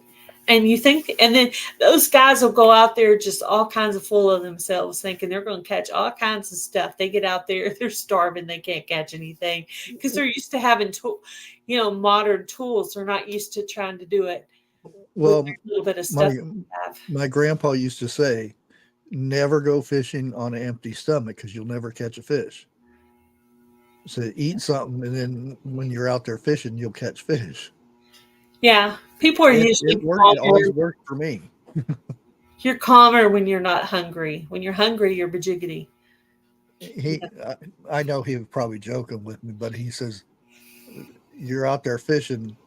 Them fish can hear your stomach growl, and they'll stay away from you." Yeah. Can you imagine when they actually fished for food because they needed the food? Yeah, I can't imagine that trying to catch a fish or something like that. I was wrong. $8 a It day. costs $8 a day See, for that's not that bad. There's some places that you have to buy for a whole year, and yeah, it's eight like dollars is $100 $8. or something. $8 is not bad. We're gonna be staying in a cabin. Now they had some cabins that were closer to the site, but they didn't have bathrooms in them. And if I'm going to pay for a cabin, it needs to have a bathroom. I'm not going to get up in Yeah, the middle of the night and go outside. getting Jason, up in the morning and go take a shower. You have to walk to the Jason place could to be take a out shower. there. It could be Freddy Krueger, Jason, somebody crazy. I'm not going to the bathroom in the middle of the night. No way. That's crazy. I know I'm weird, but I really seriously, if you're going to pay that much for a cabin, you need to have a bathroom, a I sink, can see Gail on the way shower. to the bathroom and Yeah, with my ballpoint pen in my hand. Yeah, ready to. I'm going to get you. Yeah. Oh, let's see what Jan said. Yeah, we like to take snacks and drinks and stuff with us too. Oh yeah, No nothing bathroom. like having a nice juicy Some of bologna those sandwich. cabins over there don't have bathrooms, Jan. They Well, were we got talking about going outside. I'm not going outside. Mm-mm. That's why we picked the cabin we picked, because it had a bathroom. No outhouse. I don't want to go to the outhouse either. I don't want to go to the outhouse in the middle of the night. I'm not going outside that cabin in the middle of the night. There's no way. I'm not living in a little house on the prairie here. They were used to it. I don't know how they did that either. Can you imagine? I can't imagine. That's how when I was living with my grandpa, we had an outhouse. I was used to it. I didn't know what uh, running water and stuff was until I went to school, and they had Really? I I was outside looking for the outhouse, and they said we use the bathroom inside. And I'm like, huh? They showed me the bathroom, like, and I played with that, flushing the toilet for about 15 minutes. They had to come in and get me. Hi, Tammy, Mountain Grandma. How are you? Yeah, we're talking about having no plumbing in these cabins at the Ozark meetup. So, depending on whether you need a bathroom or not, if you plan on going to the Ozark meetup, you might want to check out that little detail. You may or may not care about having a bathroom. Hey, But Mountain Grandma. not a huge fan of public showers either. Which one are you going to? Are you going to Jan's or Jan's. a different? Okay.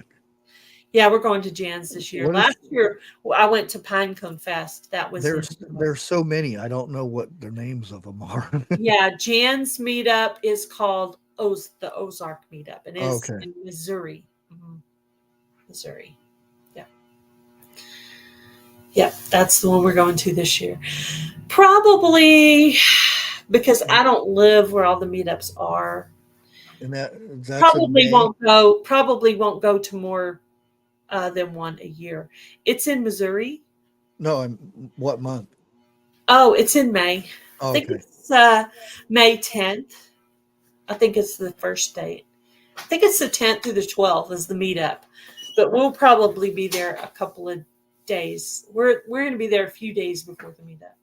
We're going to stay like 4 or 5 days. I don't know. I don't know the exact dates. I'd have to. Until Jan chases you off.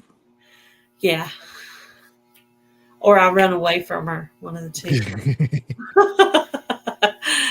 Yeah, that'll be fun. Yeah, probably the first night. The first night she's invited us to go eat, so that'll be fun. Just make sure it's her and not her crazy sister. Her crazy sister. Yeah. Well, I like Jan and her crazy sister. Yeah, I used to have a crazy sister too. Her name was Gretchen. My other sister, she can be a little bit crazy, but I'm still waiting for my chocolate chip cookies from her too. From the loose faucet or from Jan? No, from Freehandly Made. Oh, she was supposed to make you some chocolate chip cookies? Yeah. I was talking about my sister that passed away, the crazy sister. She was the crazy sister. But yeah, Niecy can be pretty crazy too sometimes. She could be serious and she could be funny. It just depends on her mood. Kind of like me, I guess. Kind of like everybody, I guess. Really. What you doing today, Tammy? Anything important? Working on your garden? I love seeing those gardens transform. You show the very first part where everything's like, Barely coming up. a hot mess, barely coming up. You still have pots strolled out everywhere. I literally walked around the other day with the trash can and picked up, broken pots and soil bags and just anything that didn't belong in my yard. So got all that cleaned up. So I was just trying to start fresh with everything, get everything out of there that didn't need to be. So still have more work to do. Not done, but I'm not overwhelmed. It's really not that much left. So I'm hoping my elderberry cuttings will live. I'm still a little bit nervous about them.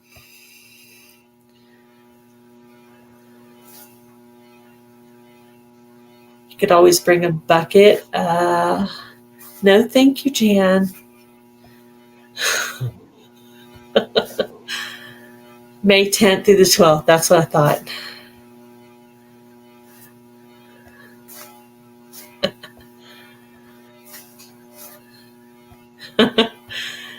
Yeah.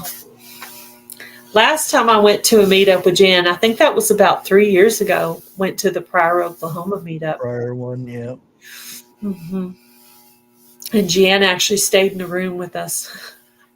We had a room with a double bed, and I think her husband wasn't with her, so she just stayed in the room with us. Yeah. Anyway, we all went to bed early, and everybody else was still up partying and doing their thing. Generally, yeah, we're done. That was when somebody brought them little hot peppers. Hot peppers? Yeah, and they were eating them when they were in the lobby in Prior. Was it some of the Crockers, or? I think I don't know if they ate any or not, but I forget who it was that brought the I'm peppers. trying to remember. I know Jason with Il Canera brought some drinks. He had a rolling cooler that had drinks in it. He'd pour it out and give you one. Don't ask me what it was, but it tasted good. Yeah, he was. I think he's going to be at this meetup too. I think I heard Jen say his name the other day, that him and his wife are going to be there. And he got so sick. Huh? I was reading Jen's. Yes, and he got so sick. I guess the guy dragging around the cooler. Oh, did he? Hi, Robin.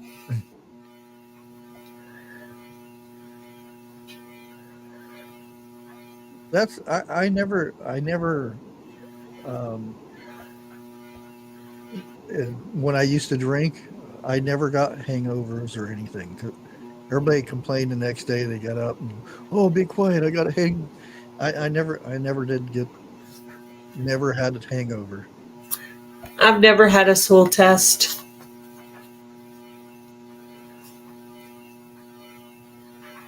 Oh, thank you, Lake. I appreciate it.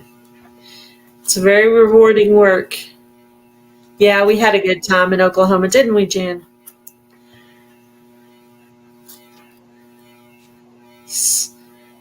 So what do you guys do to celebrate St. Patrick's Day? A lot of people have corned beef and cabbage. I don't have anything specific planned. I could maybe make a shamrock shake or something, like a green shake. Wear a green t-shirt. Yeah, wear a green t-shirt. I'm not Irish, so it's not a Yeah. holiday for me. So I am I'll celebrate Irish, it with everybody Swedish, else. German, and Indian. I'm a little bit of everything. Booked their spot today for Ozark meetup. Oh, that's cool. Hello, Tiffany, Canadian Family Life. That's cool. 40. I think you said 43 or 49 channels. She said it's doubled since last year. Wow, we're getting a lot more. That's awesome. That's cool. I actually ordered some new channel stickers to be able to have some to hand out while I'm there, because I had a little bit left over, but I didn't think it would be enough. So I decided to go ahead and order some more. Where do you get your stickers done at? I usually get them from Sticker Mule, but they haven't been sending me any good deals. Yeah. So I tried a new place. So I cannot I can't tell you if the quality is good or if I like their service yet. I can't tell you yet.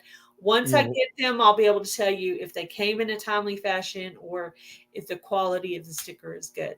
So the one I tried is called Sticker App, and they were cheaper than Sticker Mule, and I don't know. The last one I did was from Canva. Yeah, I tried to get Canva. I've done Canva, but when I was trying to drag the logo over the circle, it would not work for me. I couldn't get it to cover all the edges of the circle. And I just got really frustrated with it and went somewhere else. I mean, I just kept, it would cut off part of Gales or Southern Living off part of the N or off part of the G. I was like, oh my gosh, I was frustrated with it. So I said, oh, forget it. Yeah, I used up the last of mine sending it out with the seeds. Oh, did you? Yeah, Out with the I seed. actually had to cut these ones, which is not bad. I mean, Did you send me seeds? I have no idea. I have to look through my emails. Oh, okay. Well, I know I sent the email, but I do actually have lemon balm, but I think I asked for feverfew or hyssop. But if you haven't already sent them, then I'll just use my lemon balm that I have or my oregano. So we'll be all right. Yeah, Did the you hear email about thing is what's that? the email thing was a horrible idea because I got so many emails, and then you have to email them back and say, what seed did you want? And then they email you back and say, whatever it is. Then you have to email them back, what's the address you want me to send them to? Then they email you back. And then by the time you get done, you got 10, 15 emails going out to the same person. Yeah. Multiply that by 40 or 50 people. So that's why I made out a form. So I just send people the form, and all the information's right there, and I don't have to worry about it. Yeah, that sounds good. Yeah, that's kind of what doing Fall Fest is like. Um, you get an email saying they're joining. Then you might get another email asking a question. Yeah. Okay, well, what do I need to put in it? And what am I this? And blah, blah, blah, blah. And it's like that. It's like a million And little. then you go back to try to find the address in all those emails. Mm-hmm. And then you're going through so many emails to read. Oh, Yeah. yeah. It's so much easier to set up a form. That's a good idea. And forms are easy to do. I mean, you just go to Google, and they have a section in Google Documents to where you can set up forms. Mm-hmm. That's cool. Yep. Yeah, we had a lot of people who are not getting their seeds and stuff. The mail system is very bad this year for some reason. Yeah. Very bad. Yeah. I've been going to the mailbox, and the stuff I've been looking for, I haven't seen it there, so I don't know. Oh, Mike's Chaotic Gardening sent me some tiger melon seeds, and I never got those. He mentioned it in a live one time. I didn't even know he was sending it, but I never got it. Yeah, I had one person send me saying, asked if I could they can get some more seeds because the mouse in their post office ate their seeds. He showed me the picture and everything where the envelope was all chewed into, and then the plastic bag that I have it in or had sent the seeds in were all chewed up. That happened to me one year. Right back here in my utility room, I had a container with seeds, and some were in those little zippy bags and paper Yeah. bag, the little paper containers. All of those seeds, most of all of them were ruined. There might have been a few lettuce that were still okay, but the only seeds I had that year were the seeds people had sent me that year that one or whatever, those seeds were inside. And so those were the only seeds I had. All the seeds out here were ruined. So now I changed my seed container, and I also leave them inside. I don't put them in the utility room. 42 channels plus subscribers. So no telling, a lot of people coming. Wow. Yeah, I think our little cabin has a little kitchen to it too. So if you need me to make some kind of side dish or something to bring, just let me know, and I'll be sure to have the stuff with me to do that. Because we'll have a kitchen, so I'll be able to make something if you want. I have no idea what kinds of meal things you have planned there, and I'm willing to help with anything you need set up or whatever. I can be useful. I can be a good assistant. I follow directions well, Jan.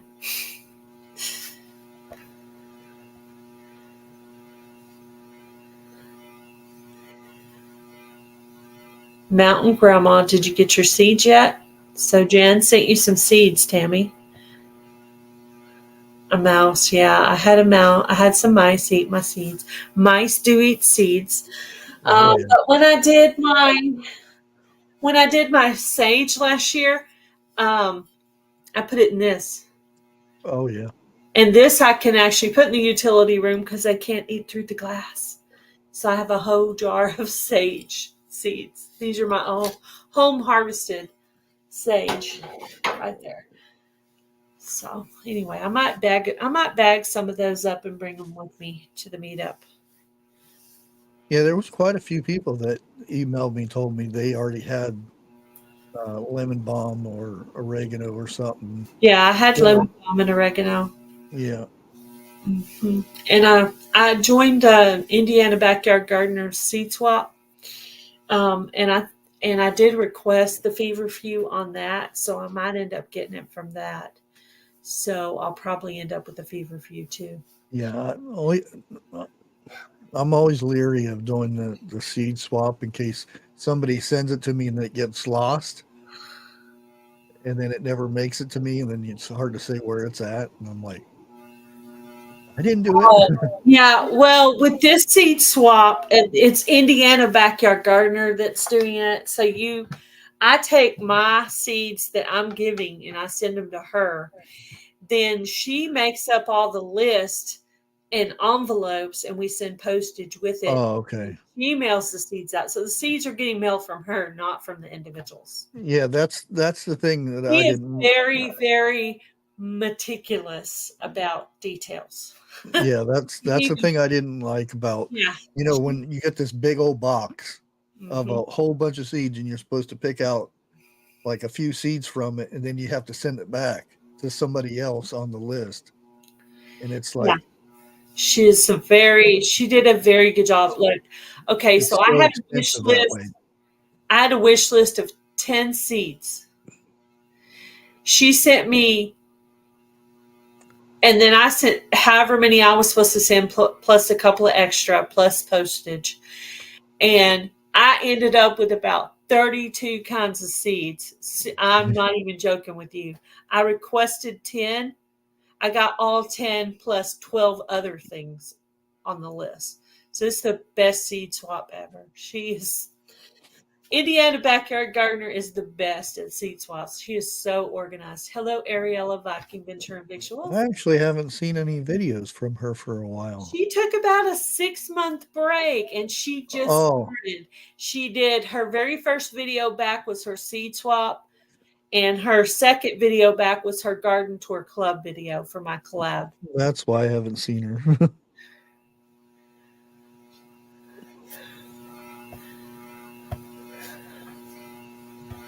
They're mailing some seeds back and forth.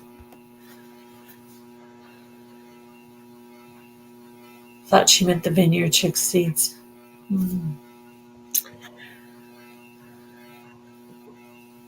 Yeah, the mail system has been wonky. Not doing potluck. So yeah, just let me know what kind of things you're going to make, and I'll try to bring something to go with that.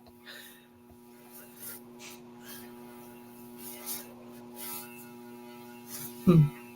They're talking back and forth about seeds.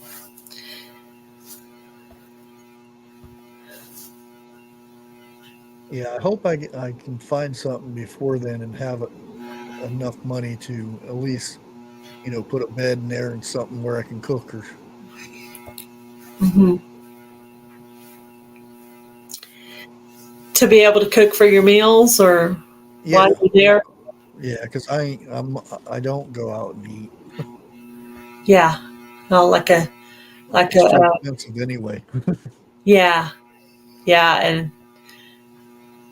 and it's questionable as well.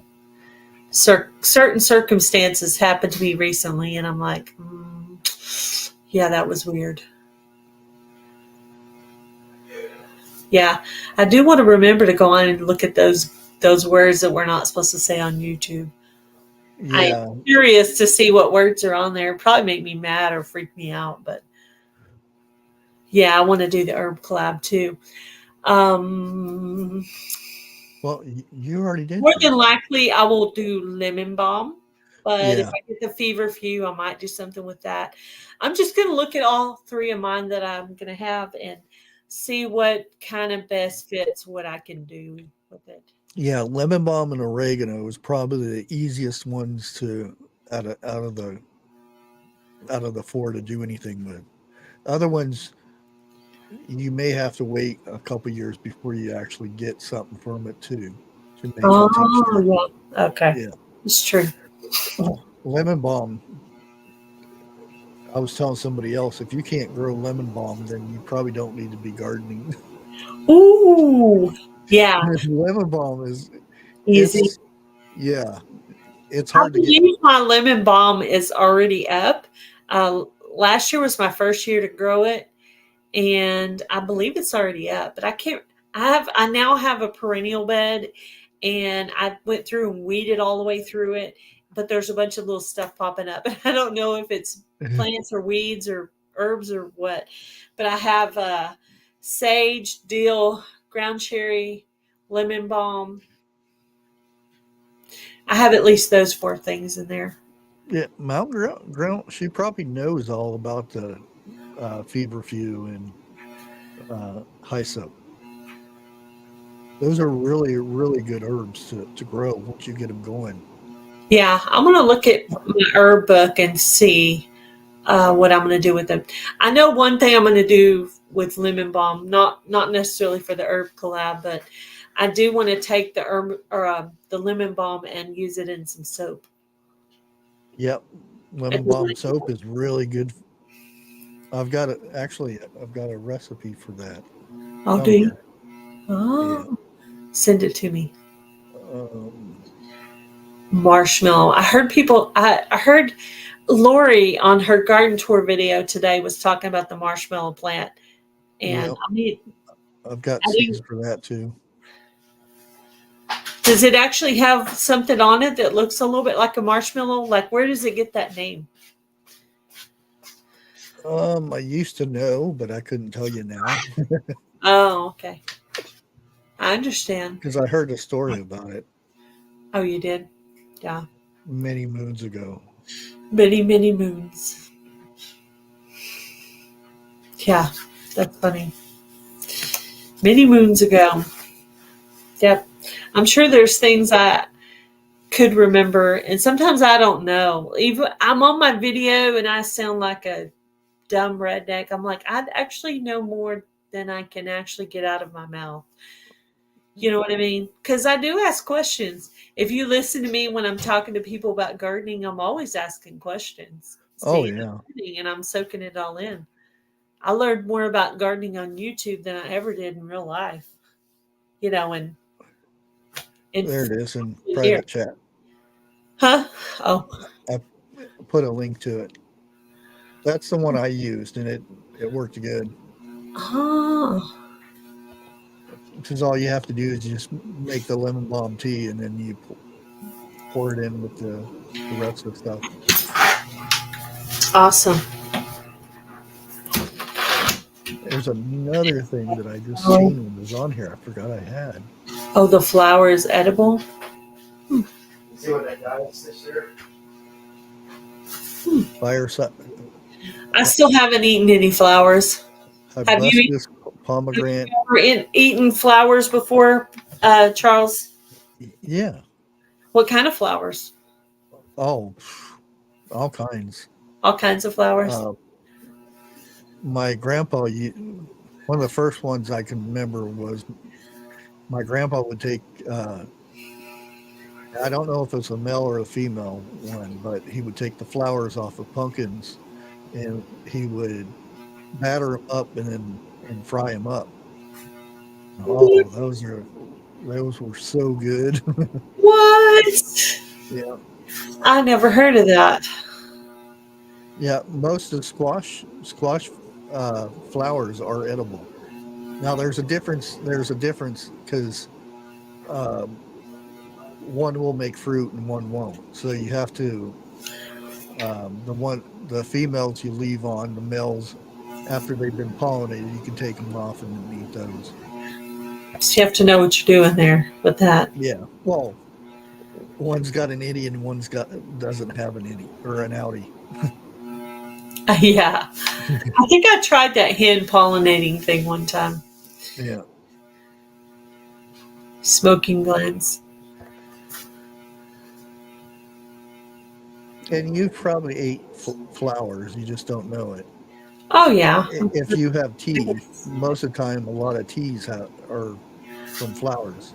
Yeah. Hibiscus is a flower that's in a lot of teas. That's all that is. Oh, yeah, that's true. Yeah, I have heard of hibiscus tea. Mm-hmm. That's my go-to for my if I'm feel like I'm getting sick or something. It's hibiscus, rosehip, and oh no, I'm forgetting it.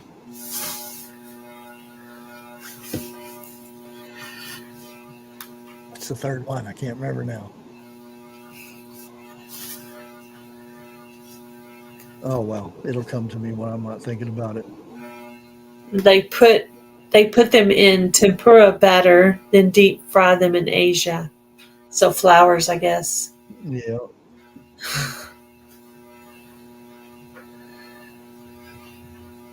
Smoking blends.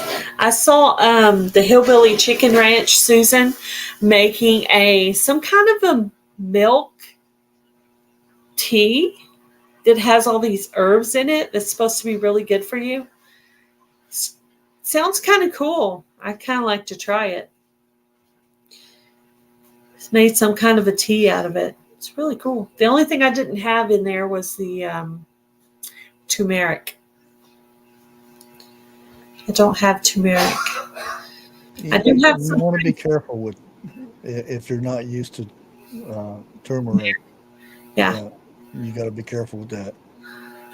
Yeah.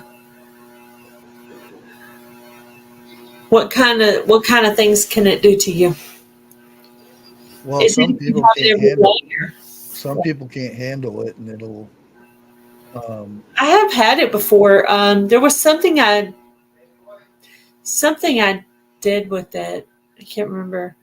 Well, they have this thing on TikTok that they get people to do, and it's lemon juice, turmeric, and cayenne pepper, I think, and drink a shot of that, Mm-hmm. and it's to clean you out and stuff, and open for your blood and stuff. Mm-hmm. And if you're not used to it, it'll mess your stomach up and whatnot. Oh wow, yeah. Well, yeah, changing your diet in general will mess you up. Yeah. You're not used to stuff. Yeah, definitely.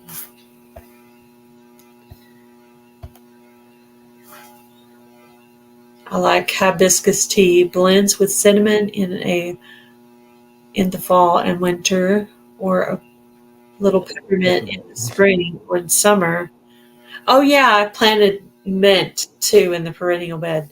I know they always say it'll take over, but that's lemon balm. Everything in there is in the mint, but I don't mind lemon balm at all. I don't like spearmint or a lot of the other peppermint Yeah. herbs. Well, there's a lot of something coming up in my perennial bed. I just don't know what it is exactly. See, I had a bad experience with the strawberries, the fire ants around here attacking them and eating them. I just went to grab one of the strawberries and they attacked my whole hand when I went to get it. And I was like, oh my goodness. Turmeric can upset your stomach, yeah. Yeah.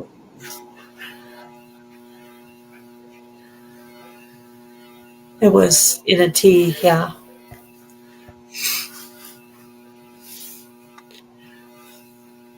Ooh, I've always wanted to try making a curry. I still haven't done it. I do have lavender up and chamomile, both of those.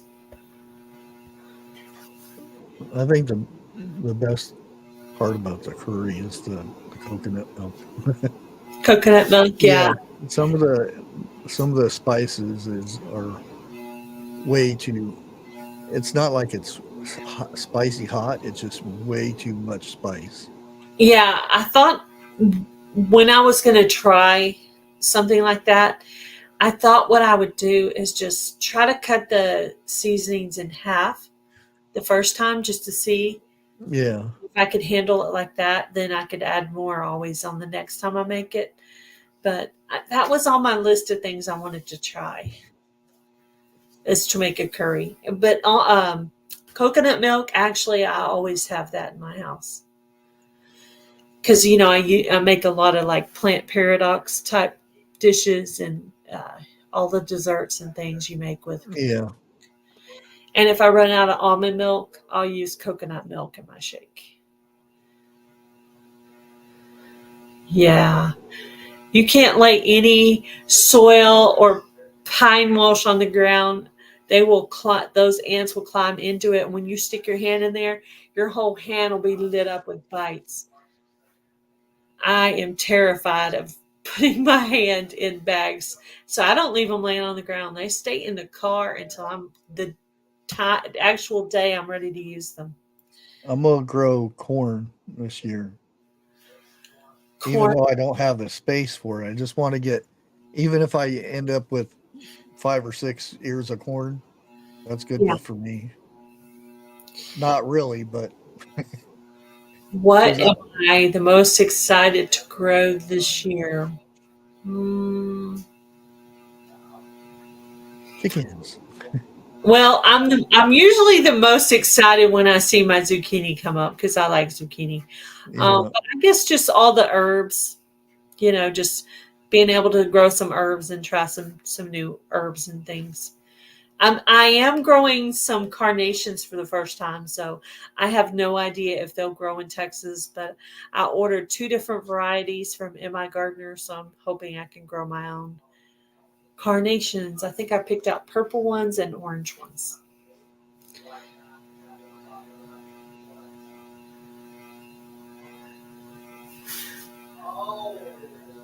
Yeah, Ariella eats a lot of that really, really interesting food.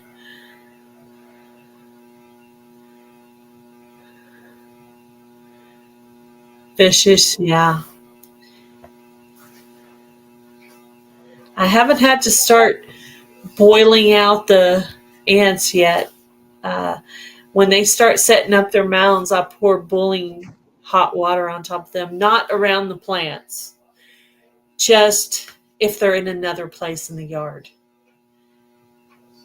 And it doesn't kill all of them, but it'll kill some of them. It's a war. I'm trying to win the battle, and I'm probably never going to win the war. So yeah. just do my best. No, I don't have an indoor herb garden.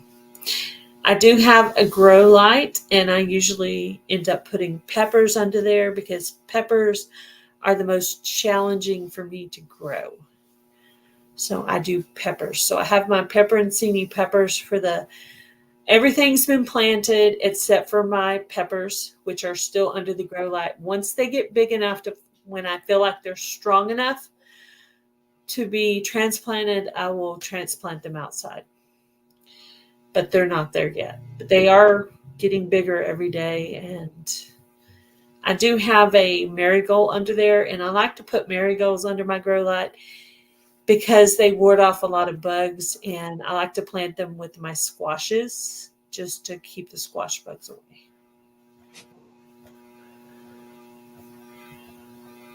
I want to get another grow light so I can have more stuff under there.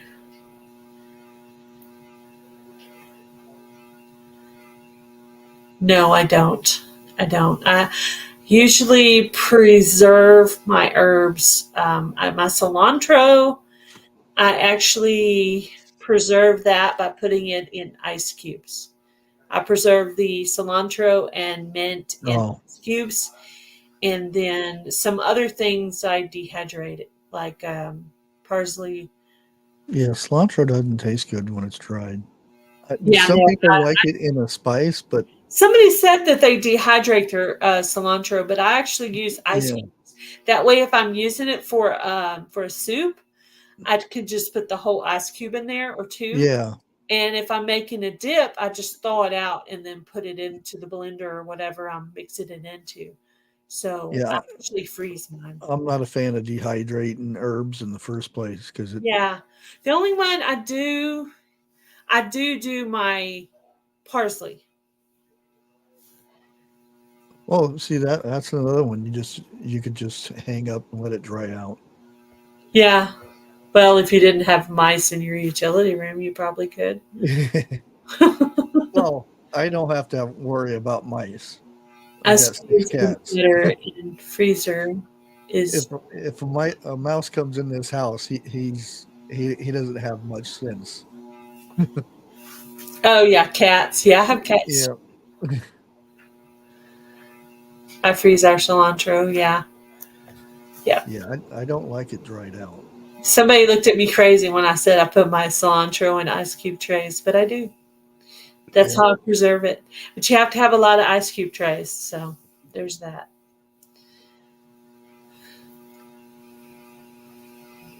The cats now. Well, I do use it fresh, in spring and summer when I have it. But then that's the one herb that I do dehydrate is the parsley, just so I can use it in cooking for the rest of the year. I really don't know if any other way to preserve it. You tie a string around and hang it in your kitchen until it dries out, and then you stick it in a jar. I'm looking around my kitchen going, where would I put it? I don't know. Maybe over the sink would probably be the safest place, right over the sink where the like in around August time, July, August. If I had company come over, they'd probably think I was a warlock or something. Do you have herbs hanging from your ceiling all over the place? Yep. Sometimes, because I have to have them high enough to where the cats don't mess with them too. Because anything hanging and dangling, it's like, ooh, what's that? Isn't that funny how the reaction to cilantro is either very much you love it or you hate it? Nobody's in the middle. Everybody's like, I hate it or I love it. Nobody's like, either they taste soap or they don't. Yeah, I don't know. I have a dip that I make with it called green dip, and I take tomatillas, jalapeno, cilantro, sour cream, and powdered ranch. Mix that in a blender, and it makes a dip, and you eat it with some kind of chips or Fritos or something, and it is just cilantro in salsa and guacamole. That's sometimes you can even cook it with fish. Some people like that. Yeah, herbs and cats is a struggle. Yeah, I bet. Yeah, that's another thing I was thinking of. Cat fur just seems to fly everywhere. Yeah, I like cilantro. It is nice to have cilantro in the ice cubes for like when you're making some kind of a taco soup or something in the winter, you can pull out that cilantro and make it. Or if I decide I want to make that green dip, I take out 2 or 3 ice cubes and thaw it out and put that in the dip, and it tastes just like I picked it out of the garden because it's been frozen. No. He got locked in the door. They like to play with the door until they close it. And Oh, like, I she can't get calls that out. cowboy dip. Yeah. So I used to work at this office, and it was a medical office. And these girls, there was a group of girls who liked each other and didn't like each other, right? So the girls, we would have these like food days or whatever, and these girls would bring this dip, and we liked it, so we asked them what the recipe was, but because we weren't in their group, they didn't give us the recipe. So I just went on Google and found the recipe and wrote it down, and I could make it. I didn't make it. I never made it for work. I just wanted to have it for my personal use, like for my family and stuff. So they thought they could hold back this recipe, but it's all over Google, guys. I learned the freezing cilantro fro. Maybe it cut off while she was, from Jan. From Jan, probably, yeah. And I think Jan might have picked that up for me.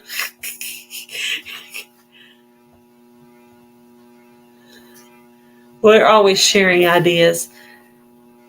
Yeah, it works good.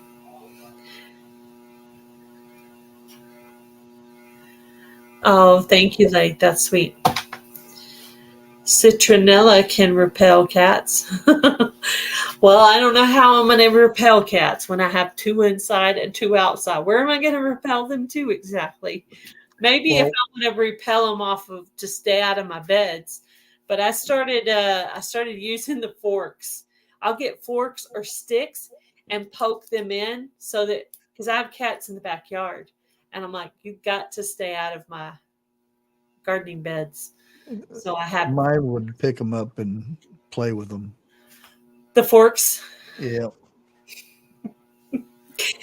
Anyway, once the plants get up so big, they're fine. But Yeah. right now they're running over my stuff.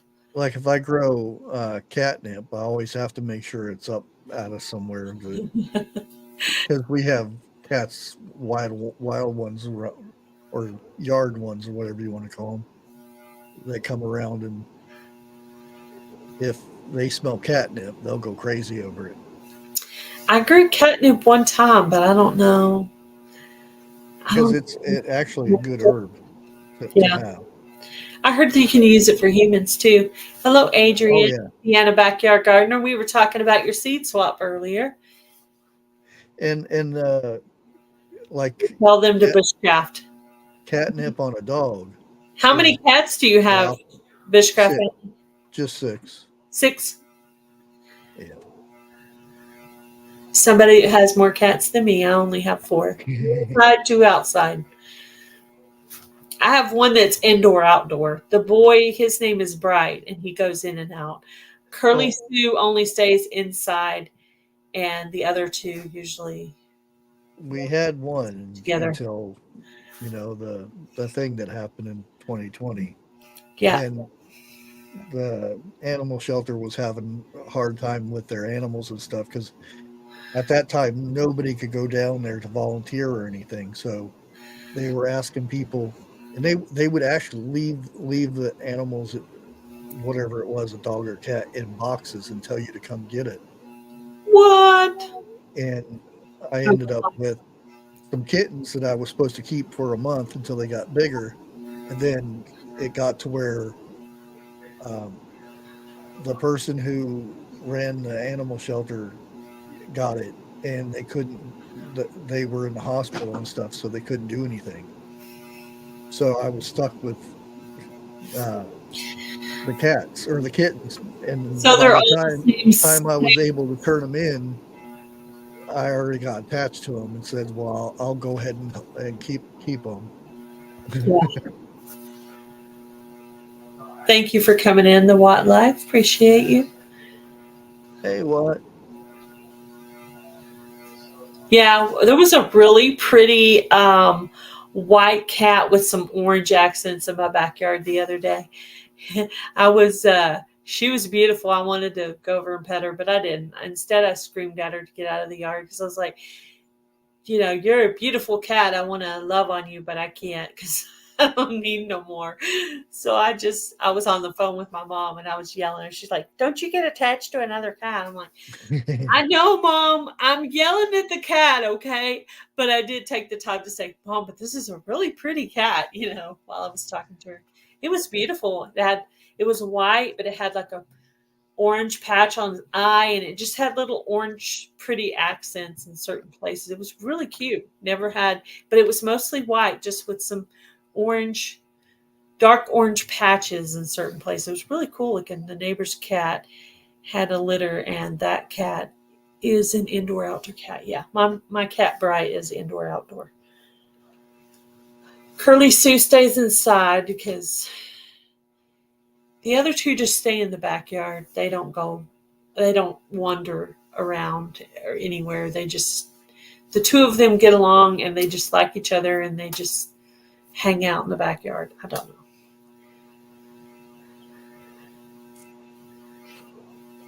Have you ever known anyone with a Maine Coon? What do the Maine Coons look like? Bushcraft family at? I'm trying to remember. Go watch Furry ones? some of Lake's videos. She has one. Oh, does she? Yeah, it's like 180 pounds. Oh. It's not that big, but Oh, it's big. oh, as big as a dog. I think she said it's 35 pounds. Yeah, there it is, 35 pounds. Yeah, I have a picture in my mind of what I think they look like. They have a lot of fur on their face and like right here. Yeah, and They're pretty cute here. their ears. They got a little bit of hair on the tops of their ears. The cats I have, um, it's mixed, but they do have a little bit of Mancoon in them. The one I got, Brutus, he's a good sized cat, but you can see the little hairs on top of their ears, and they got that fur on their jaws.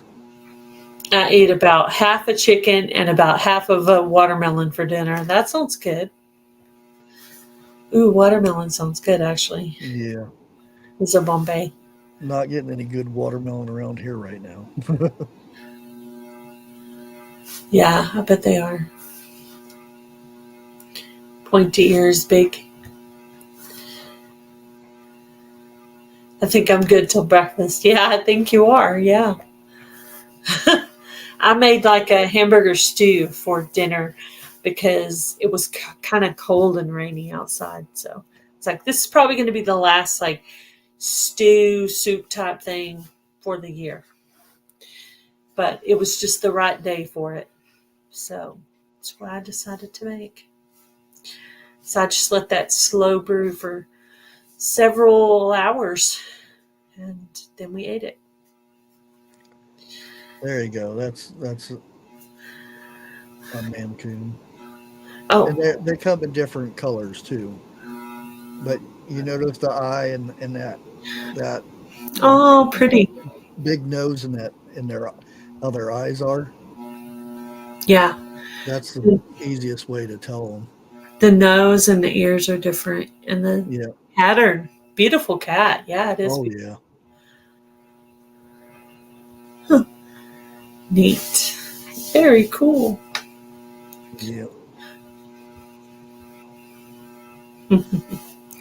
That's neat. Yeah, I like cats. My indoor cat's Curly Sue. She's usually right here with me, but she must be over there curled up with Daddy on the couch or something. I don't know what she's doing. The other two, they like hanging out in the backyard, Miley and Baby. But when I sit down to do something in the yard, they're right on my lap. And then I have to sit them to the side to be able to get up. And then I sit down again, right back on my yard.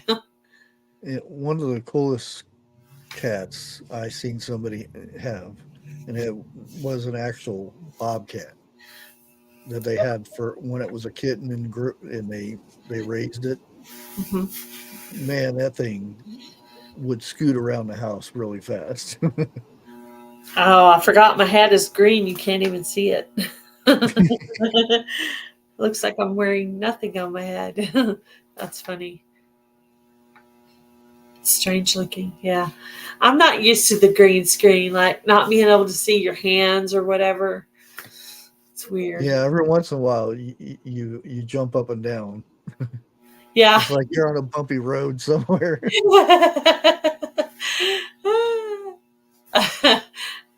The first night I had this up after paying for it, I was just sitting there doing like a robot thing, playing around, and Heather from Milk and Honey Heritage Farms was making fun of me.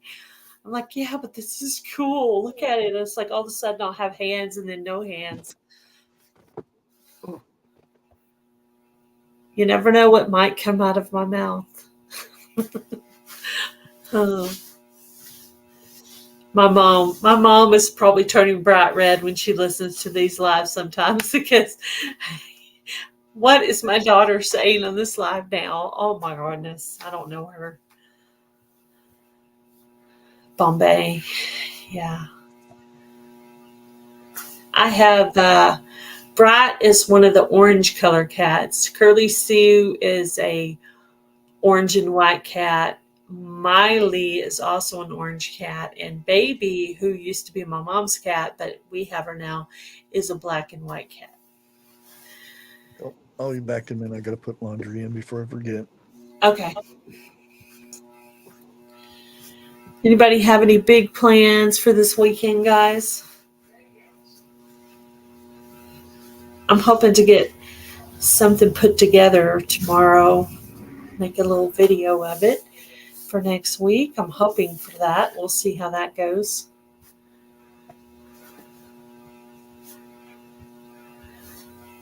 Yes, Indiana Backyard Gardener does have the IBG seed swap. If you go by her channel and check it out, you can still get in on that seed swap. The seeds need to be to her by April 15th, I believe. April 15th is the deadline. I don't know if that's to get the seeds to her or to get your list to her. IBG Seed Swap 24. So if I have a moderator, if you guys will put up the link to Indiana Backyard Gardener's Seed Swap video that she has. And Adrian, if you'll put your email address in the chat, somebody could email you that if they want to enter your seed swap.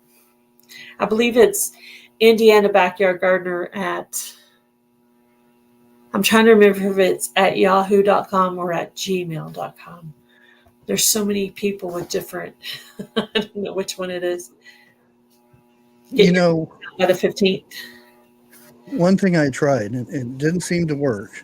I put money on, I wrote the word money on my laundry basket, because laundry baskets, as soon as you empty them, they fill back up again. So Yeah. I figured if I put money on there, it would start filling up with money, but it doesn't Instead seem of to work. laundry. Yeah. Yeah, I have my seed swap seeds ready. I just probably end up getting these Monday. I did write on them on the front, do not crush and hand cancel, to remind the post office to be gentle with my seeds. So I got my required amount in there. I just want to try to find a couple of little extra things to throw in there too. So I'm just working on the little extra. So hopefully I'll get that out for Monday. And I figure if I don't get it, I'll probably plant a couple of things for this year. But if not, I can always use the seeds for next year. Somebody else had a seed swap, but I've already done Adrian's, and I know that she does a good job with it. So that's why I like joining hers, because she does an awesome job with it. She is a real professional. I'm an Adrian fan all the way.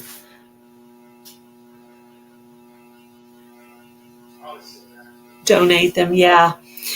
That's what I do. Like sometimes people send me seeds of things I don't grow. So those are the kinds of things I usually put in there. They're good seeds. There's even some good heirloom, nice seeds. They're not something I want, so I just put them in there.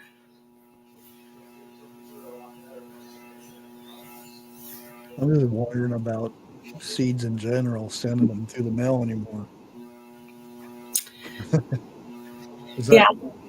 I did get a few that were squished, and it on lemon balm. It's very hard to squish a lemon balm seed. Oh yeah, because it's tiny. Yeah, but It's like the there were smallest some that celery seed. was squished completely.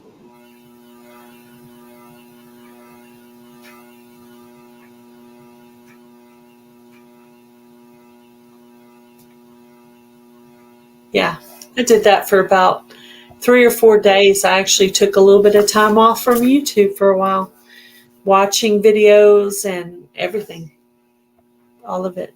I took time off when my sister passed away too, but I just didn't feel like being on camera for a while. Just wasn't in the mood.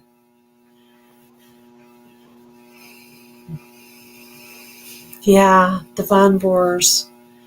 Yeah, I was terrified I was going to get vine borers after I was watching Nicole Smith's gardening video, but I didn't have any trouble with them. I shouldn't say that out loud, but Knock on you know, wood. I know.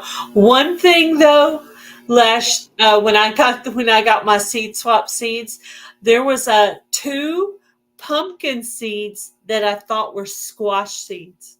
So I got these surprise pumpkins in my garden last year. I didn't mind though. It was nice. They were nice, regular sized pumpkins. They were a little bit early because I usually plant pumpkins after I plant everything else. That's Literally. like um, Garden State Gardener. He sent me some seeds, and it said cherry tomatoes. I planted them. Say, oh, I'll see how these do, and they were actually regular sized potato or tomatoes, but they were flat type tomatoes. And I'm like, those are not cherry tomatoes. That's weird. He must have mixed up the seeds when he was making them all out and stuff. Yeah. They were still pretty good, but nothing I would probably grow again. Yeah. Yeah. Well, I received seeds from somebody who the seeds said they were hollyhock seeds. And get this, they were tomato seeds. I kept looking at that going, that sure does look like tomato seeds, but I didn't know what hollyhocks looked like. I was like, that's weird. Finally, I pulled up that app and scanned it, and it said it was such and such kind of tomato. And I was like, what? I was like, is this a joke? But anyway, I guess it was just a mistake. They just were labeling several things and mislabeled it. What you got carpenter bees because you got rid of all the mice.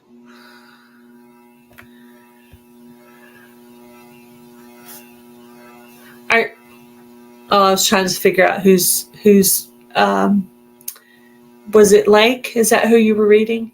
No, what life? He said it's spring. They got carpenter bees down in Georgia. It's, he he had planted a bunch of seeds and the mice dug them up and ate them. Yeah. Yeah, it's funny. You keep looking down at the ground going, are you going to pop up? Are you going to pop up? I thought I was never going to have a zucchini pop up. I was like, I think that ground just had to reach a specific temperature. Yeah. And then it finally just got there. So I've got one. Yeah. Somebody told me that you can't plant zucchini in the house and then plant it outside. I said, well, I have to do that since somebody said you can't do it. Yeah. And I did it, and it worked. Usually I'll just plop a seed, but just because somebody said you can't do it, I had to try. Same thing with cucumbers. They said, what's better just to plant them outside? And I said, well, I've grown cucumbers inside before to get them started Yeah. because we don't all live in the same No. zone. So some of us have to get a head start. Yeah. Yeah. Yeah. I noticed, well, even some of my Texas friends have a bunch of stuff under their grow light.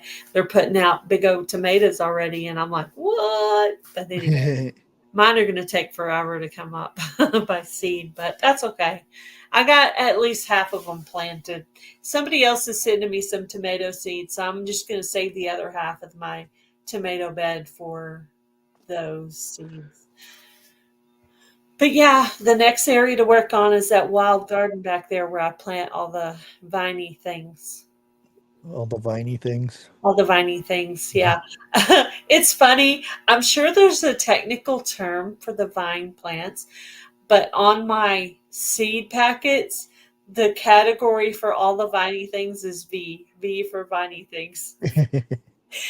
It's my own system. H for herbs, F for flowers, S for squash, and V for viney. Trellis. I don't know what you would call them.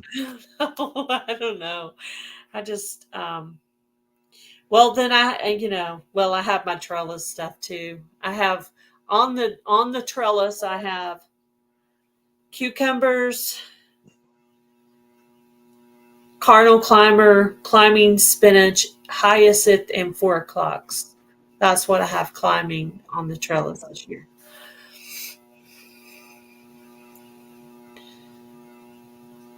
See, she has to start her squash inside too. I'm sorry. Yeah, see, She has a lot.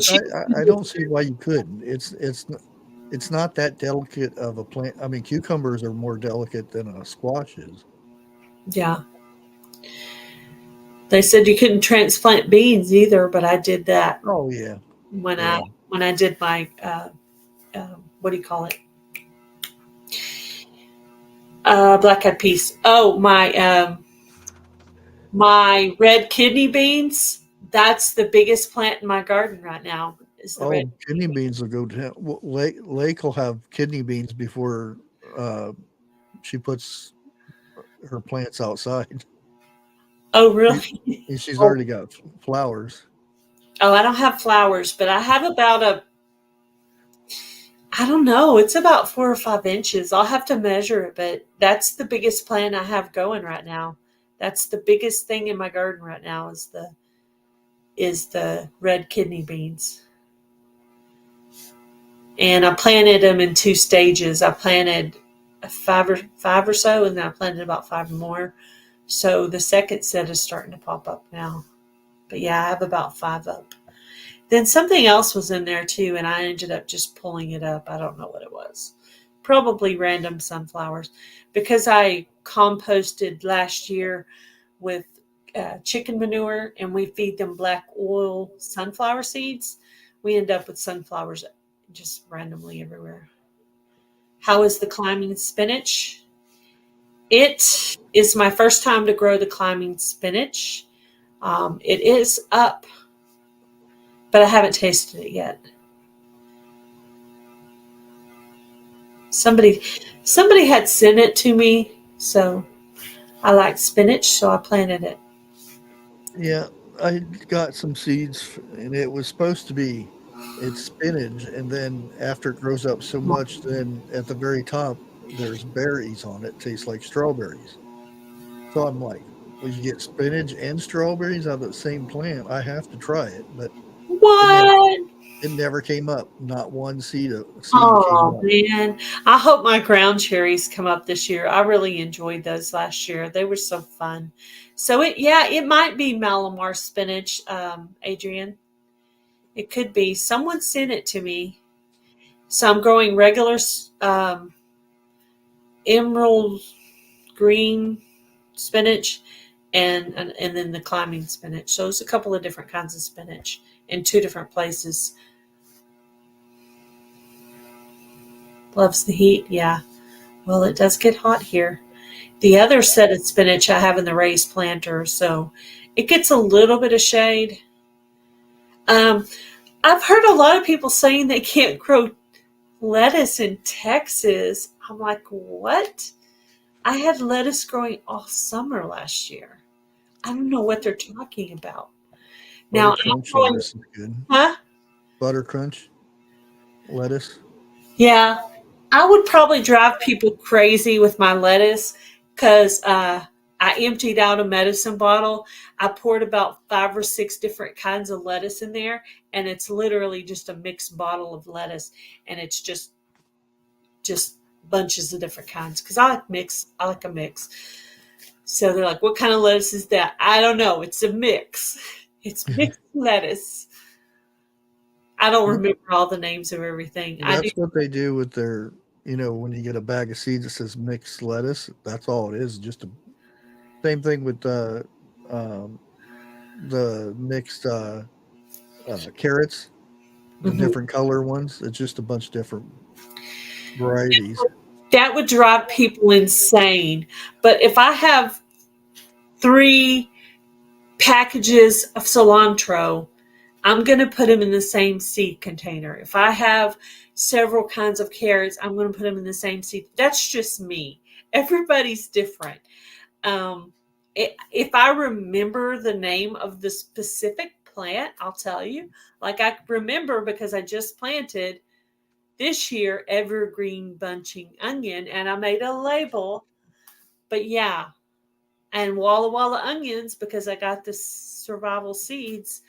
But I can't tell you the names of everything because I've taken it out of its original package and put it into my little Tic Tac container seed. I just like everything more condensed.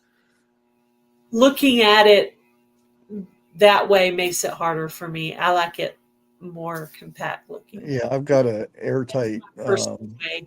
little tub that I put all my seeds in, and it's getting to where Salad mix, yeah. I'm trying to find one seed that I want to plant, and it's like going through them for an hour and trying to find, because there was this one company that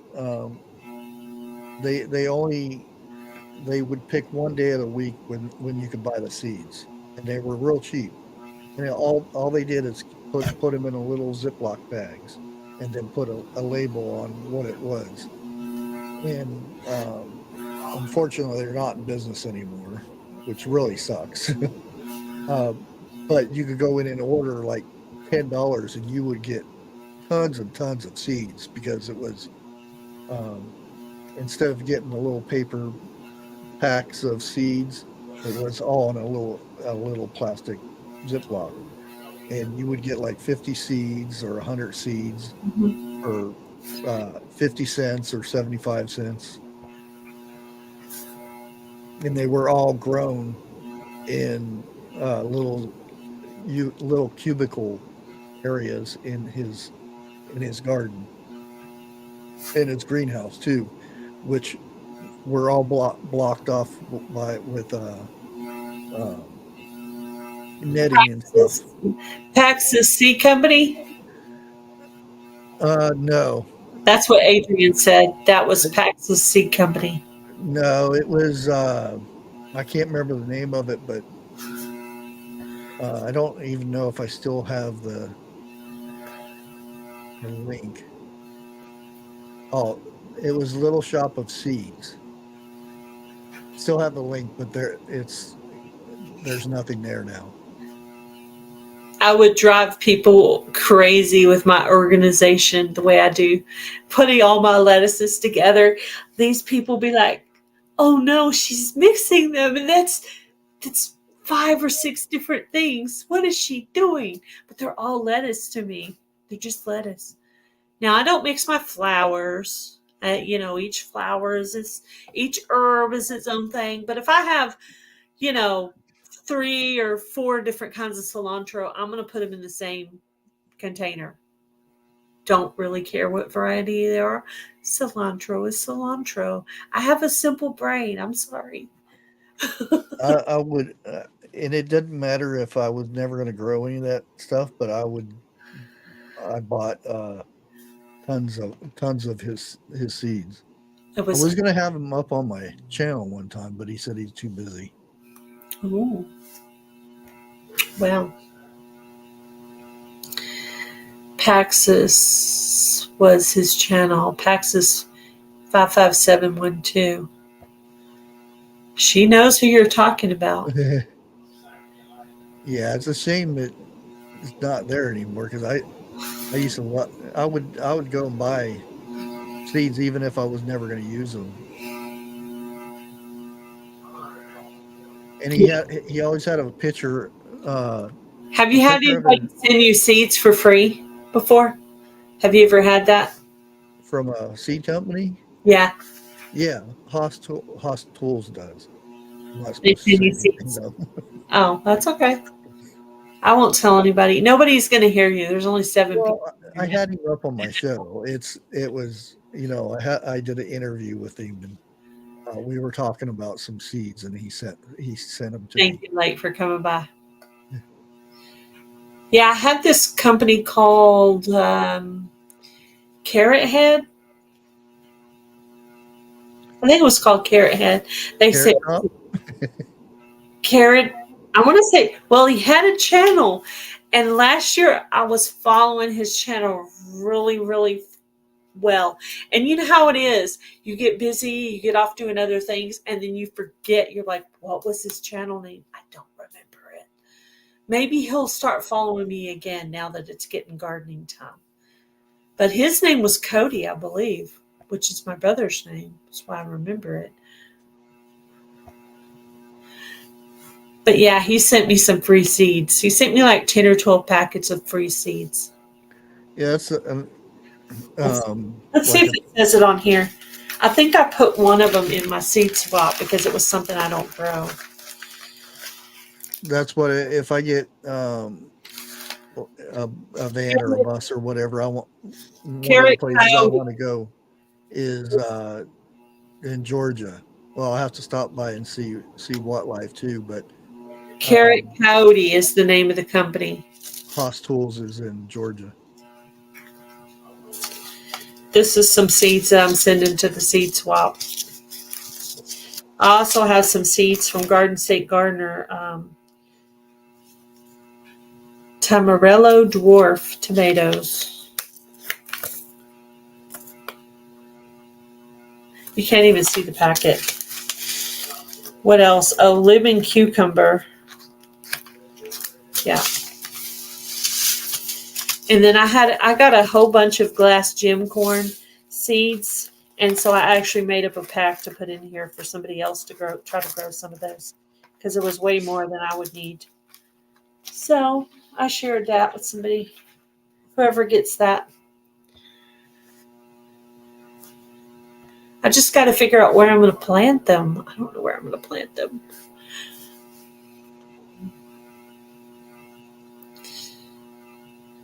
Milkshake, yeah. Yeah, I talked earlier about that shamrock milkshake. Maybe that put the idea in some of your minds. Thank you, Robin. Appreciate you.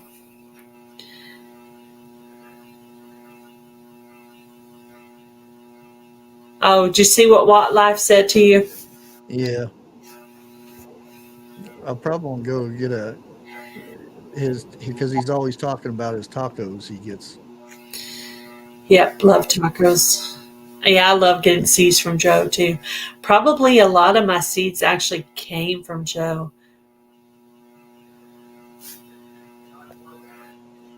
I have somebody that's in Ohio. I forget who it is, but they sent me a box of seeds, and it was from their garden. And I Mhm. I love that more than a lot of stuff that people send me. But that's their seeds that they got out of their garden, and they sent them to me. I mean, That's awesome. yeah. And there's like all kinds of different beans and a lot of different herbs and tomatoes and all kinds of stuff that they grow. What's your favorite thing to grow in the garden? It'd probably be tomatoes. I Okay. love growing tomatoes. I thought you were going to say peppers. Eh, Hello, TH2. tomatoes are. I've always grown good tomatoes. Hi, Lori's World. ATH2, Yeah, Lori. I'm actually growing double the amount of tomatoes I normally grow because I'm growing my regular row of tomatoes. And I didn't have a great tomato year last year, so I worked really hard on composting and amending that soil to try to make this year better. So it should be a good tomato year, hopefully. And then on top of that, I also planted the Mariana tomatoes from the Vineyard Chicks in one of the shipping containers. And I Yeah, have tomato cages in there for them, to keep them up. And then the other regular area had, so I should have a very good amount of tomatoes this year if all that works out. yeah. Those Hope it's those out. tomatoes are going crazy. There's actually grew because I planted them a little bit before I planted my purple Hi. Cherokee tomatoes, and they're they were about 5 inches taller than my other tomatoes. So I'm Mine like, are just now starting to pop up okay, outside though. Just now starting to pop up. But I don't know for sure because when you're watering, sometimes you move things around. So I'm hoping yeah. that's Last year, I hope that's where they are. my tomatoes Moving basin. did. I mean, I was shocked how many tomatoes I got. Um, Out of two Roma tomato plants, Wow. I got 3 5-gallon buckets full of tomatoes, and Um, that's not the ones I ate throughout the year. That's just what I use for sauce. yeah. If I get enough, I will do some canning of tomatoes. We'll see how many I get. Oh, I was We do I eat was blown tomatoes. away. I was blown away, and that's the thing. It sucks because I've got a 5-quart uh, pan, as biggest pan I got to make sauce in. So I could only do 5 quarts at a time, Oh yeah, which you have to make the sauce and let it cook down, and then get it put it in the quart jars or the pint jars, whichever you're using. And then I had to I didn't pressure can them. I put a little bit of lemon juice in all of them, and then I water bathed them. yeah, yeah. I've done the water bathing, and I've also done the method where you just freeze them too. Freeze them, freeze them up, and use them. Yeah. I've done that Well, too. You have to have we space we though. have power outages quite a bit here, so I mean, I usually drag the generator out and keep the freezers going, but just in case, I rather can them. I think I'm going to be growing about 5 varieties this year of tomatoes. Um, 1, 2, The 3. Mariana, the red brandy wine, whatever the one was Joe sent me, and then I think Joe's going to send me the Dr. Witch's tomato too. So I should have that one too. And then I really did want to have some cherry tomatoes too. Yeah, I got about the half a tomato bed left to still continue to plant. I've actually considered just not planting any more tomatoes and putting my corn down there. So I don't know. I might do that. yeah, one of my beds I'm gonna use for corn. I'm gonna do the three sister thing: Yeah, you said the corn, diamond, beans, and and I think squash. I might could do that. It would be a narrow looking diamond, but I think I might could do a diamond there, Yeah, that area. I think I could maybe, kind of map it out like you said, like the diamond. I don't know. I'm considering that as an option, just planting my corn down there because that's really the only space I have left. And then if I do get the tomatoes from Joe, I could actually just plant those in pots, big pots. So I might do that. Just do the Well, like the things that you call the shipping containers that you use, yeah. that's what I use for my beds. A lot of my beds. You have some Um, containers like that too. yeah, because there's a place downtown that gets things like big motors and things that get shipped to them, and then they put it out there for free with their skids and stuff. And I pick them up and I I cut them in half, and I can make two beds out of them. They don't Yeah. last very long, but I don't care. Yeah, that's why I painted mine because I wanted them to last a little bit longer. Yeah, Actually, some places they're kind of shredding, which I thought I might see if I could find some small nails and nail some of that back in there. But yeah, I think they'll last a few years. yeah. I had one that it was actually like a countertop uh, raised bed where it was like waist high, and I had it next, and I just used it for herbs and stuff. I knew it wasn't going to last that long, but it lasted 4 years. Well, it would have lasted 4 years, but Well, those kind of long, skinny beds that I painted purple about 3 years ago. They're kind of warped, and the paint doesn't look as nice as it used to, and whatever. But I'll just let them stay there until they fall apart, and yeah, we'll figure something else out. But anyway, they're still working for now, and they keep me from planting in straight Texas clay. And I usually start like when I do the shipping containers, the first year I'm kind of down here on the level. And then I want to have space to be able to keep amending the soil, right? So the level just goes up a little bit every year so I can keep adding. Because I do a lot of that compost in place where after I start pulling things out, I start putting new things in to amend for next year. So yeah, that's what I do. That's how I do it. So.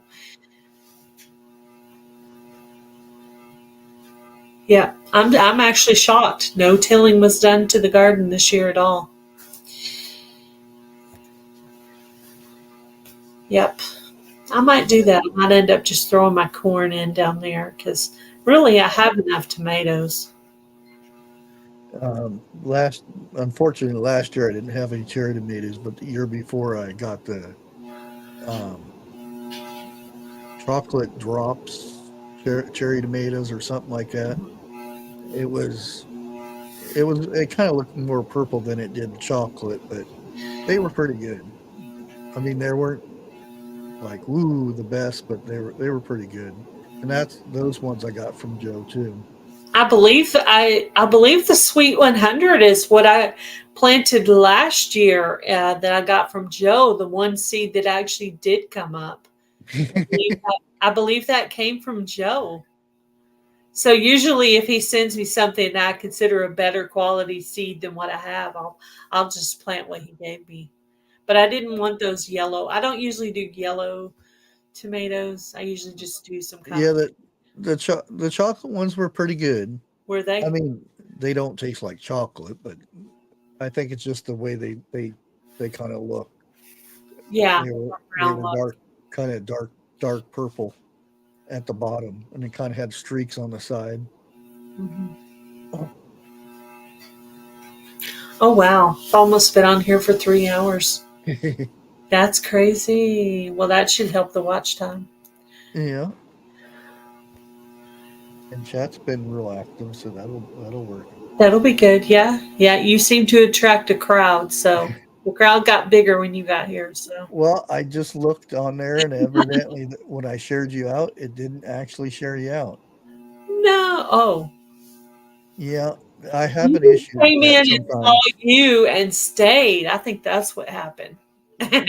When I hit share and I fill it out and everything and hit send, it seems like it goes, but I have to start looking to make sure. to test it out. Yeah. Yeah, because a lot of times it's not letting me share other people's channels out. Yeah. Well, that stinks. I notice, well, I don't know if it's just me or not, but do you ever put your email in your description box? Yeah, I have uh, email and address and My just phone other is channel. acting weird. Like I have it on my about page, but on certain videos where I'm talking about collabs and I want them to email me about a certain collab, I'm trying to put my email in the description box, and I'll put Gail Southern Living, and when I go to hit it takes me somewhere else and it won't let me put my email in there. I don't know what's going on with that stupid. Are you doing it with your phone? Yeah. Okay, that's why. Well, okay. That's that's a good point. So what It's I that need it's to that do ta- is it's go that back to tagging that system. video and type the details in on my laptop. That's what I need to do. Yeah, it's like when you do it on StreamYards, it doesn't work, and then you have to go back and edit it, and then it'll put the tag in there because that's what it is. It's the tag system, the YouTube's tagging system that won't let you do it. It used to work fine. It's literally only been happening for like 2 weeks, maybe. And I'm like, what changed? Yeah, sometimes they'll be putting Oh, new systems in, and you never know. that's okay. TH2. Snap peas. I've heard people eating snap peas right out of the garden. Oh yeah, Eat ground cherries right out of the garden. I'll take the little hull off and make sure the color's right, and then I'll just pop it in my mouth and eat it. that's one thing. It's um, snap peas, cucumbers, and tomatoes. Usually cherry tomatoes Mhm. in the garden. I used to actually have a watertight salt shaker, and Uh-huh. well, since I try to cut down on salt, I don't do that anymore. But I used to have one out in the garden to where I'd find a tomato and I'd put salt on it and eat it right there, or a cucumber. Snap peas are the best. Yeah, Mm. I don't usually grow beans because it takes a lot of them to get like a whole batch, but I am trying the kidney beans, and I've never ever grown kidney beans. But apparently, so far, they like my Texas soil. But they are growing in a shipping container, a small one. I didn't want to grow a lot because I've never even tried them. So I grew them all in a small shipping container. So, and I tried to put all my survival seed stuff together. So when I do an update video, it's all right there. And then everything else is other places. So I kind of changed my plan around. I had a plan and I changed the whole entire plan to be able to put everything together. So,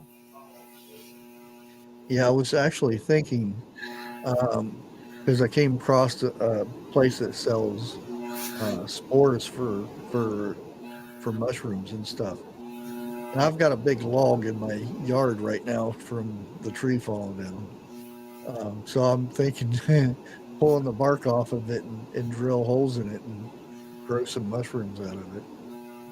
that would be cool. I heard Jan plants things in her stumps. Yeah, That'd be cool. I don't have anything like that. But the area of the yard where I usually dig up soil to put into my beds, there's a lot of roots over there because it's a really big tree. And I'm like digging in the ground, root, and I just keep going. But I've been using that area. I raked up all the leaves over there, and then when hubby mows the yard, he'll run over the leaves and kind of crush them. And then if I clean out the chicken coop, we'll put it all out there. And then when I get ready to start loading up stuff for next year when I start loading up the beds with some fresh soil on top. All that stuff has been sitting there all that time. So building up the soil, and it's that layer up to you get to the point of the clay soil in Texas that we have. Do y'all have that in Ohio, the clay soil? There are some places that I don't have it around here, but the the problem with my area is whoever had this place before me, there's a garage back there, and they laid gravel in the whole backyard area. So when I first got here, I tried to dig into it, and I went down probably a good 6 inches to a foot, and it was still full of gravel. So, Oh my goodness. How could you and afford that much gravel to have it that thick? I don't know. There's grass growing now, but if you dig in there, it's gravel. So that's why I went with the raised beds. Yeah. Yeah, all mine, I'm not, I'm not growing anything straight in the ground. Um, the wild garden back there was, I believe, it's been there a while now. I'm trying to remember, but I think I laid down cardboard and then started Yeah, building up the soil from there. And that's how I've been doing all my beds now. Like my pumpkin bed, I laid down 3 layers of cardboard, surrounded it with bricks. I put some soil from the other side of the yard, then some Walmart cheap soil. Then I'm going to add some more stuff to it. Anyway, I'm going to try to grow my pumpkins in like a mound this year, the big ones. So yeah, I only have 3 seeds. So wish me luck, because I don't know if I'll get any. I only have 3 chances to get it right. yeah. I seen this one guy. He put cardboard down on the ground, and then he started piling up his soil, which was, compost and peat moss and all the stuff you make your soil with, and that's where he planted his potatoes at. And he planted 4 potatoes in that big mound. And when he harvested 25 pounds of tomatoes or potatoes out of that mound. And then the next year he said, "Well, I'm going to try doing the same way, but doing sweet potatoes." Now, Mm-hmm. sweet potatoes, they vine out, and it looked like a jungle. But he ended up with 60 pounds of sweet potatoes off of just 3 flips. What? That's a lot. Yeah, Giant pumpkin seeds, Adrian. I ordered giant pumpkin seeds from M.I. Gardner for $2. And when I got the seeds, there was 3 seeds. I was like, okay, you better get one of these right. are Hey, you going to plant all 3 seeds or just one? I'm going to plant all 3 seeds in 3 different mounds. I'm going to make one mound per seed. Every seed is going to have its own mound. Instead of trying to put them together like I did last year, I'm going to baby each mound specifically. But All did you have did their you own. know that each of the vines go out 180 feet? Well, they're in the very back of the yard, so they can do whatever they want. And I'm hubby's just joking. I don't know how not far allowed they to go go out, but back there. Did you see my backyard last year? yeah, There was cantaloupe vines and gourd vines and watermelon vines, even though I didn't get any watermelons. that's the I vining had section. white pumpkins, regular pumpkins, mini pumpkins, gourds. I had vines everywhere.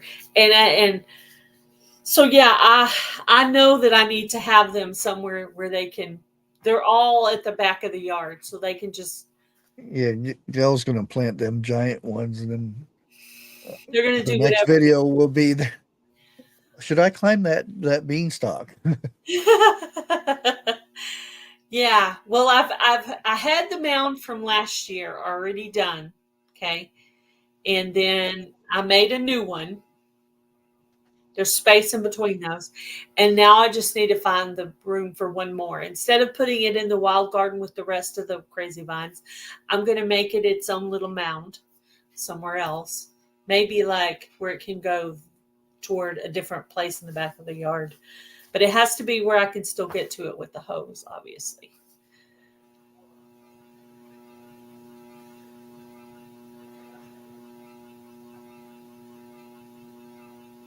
Do you have a video of growing jalapenos? You grew a lot of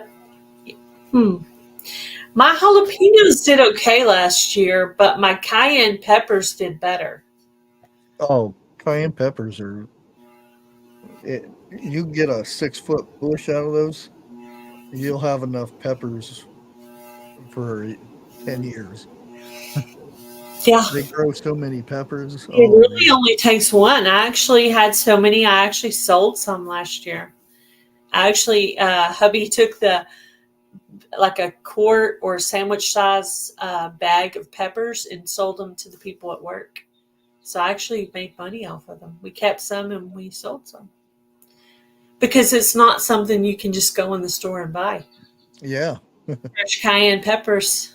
Who can you can't go to Walmart and buy that. The only kind of peppers our store would have would be jalapenos. That's it. We don't have any.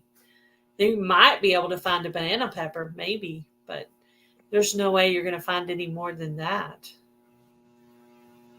So, something rare. I made some pretty good salsa with that last year. With the cayenne peppers. But yeah, they are pretty hot. Yeah. I like just drying them out for cayenne pepper. Yeah. For me, but I'm kind of a wimp. But yeah, people think I can grow peppers like crazy here, but that's kind of struggle with it. Always grow jalapenos. Yeah. I think certain things just grow better in certain soil, Just has to do with your soil. But I've been learning about what kinds of soil peppers need. So maybe the more I learn, the more I can do better. We'll see. Well, all my stuff likes chicken poop. Or not chicken poop, but rabbit poop. Oh, yeah. Yeah. Yeah. Well, I had to I think that's why my last year. tomatoes did good. I started composting early because I had to pull things up because, it gets kind of drought burned up around here in Texas, about July, August, our garden starts burning up. We have to start ripping things out, and I just go ahead and start composting it for the next year. Sugar Rush peach this year. Make some hot sauce. I think that's what I'm going to do if I get a big batch of tomatoes. Again, I'll just make a bunch of salsa. It's a good idea. Yeah, because I've already got the spaghetti sauce and pizza sauce. Yeah, pizza sauce, spaghetti sauce. Ketchup. That would be a fun thing to can, spaghetti sauce and pizza sauce. Yeah, that would be useful. I mean, ground pizza. The pizza sauce is just let it cook a little bit longer to make it thicker. Yeah. And I got tomato juice down there too. Diced tomatoes. Yeah, diced tomatoes. Yeah, like the stew I made today, I used diced tomatoes. Just to give it some extra stuff in it.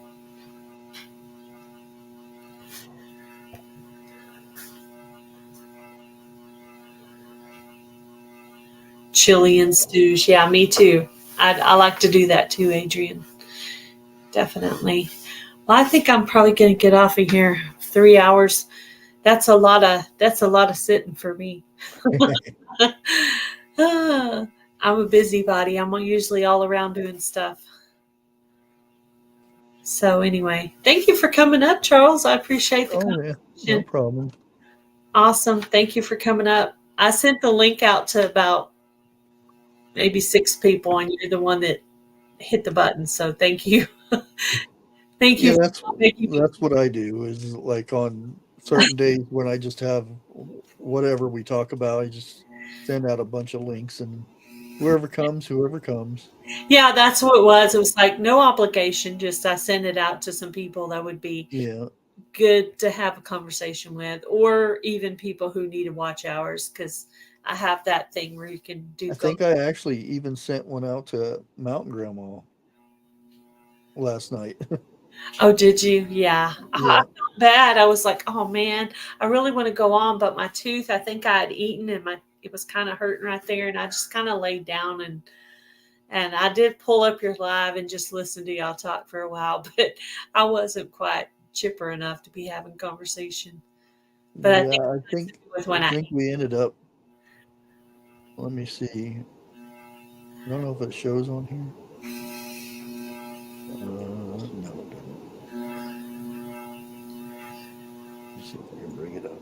Are you going to say how long you went live for? Um, almost 5 hours. Whoa.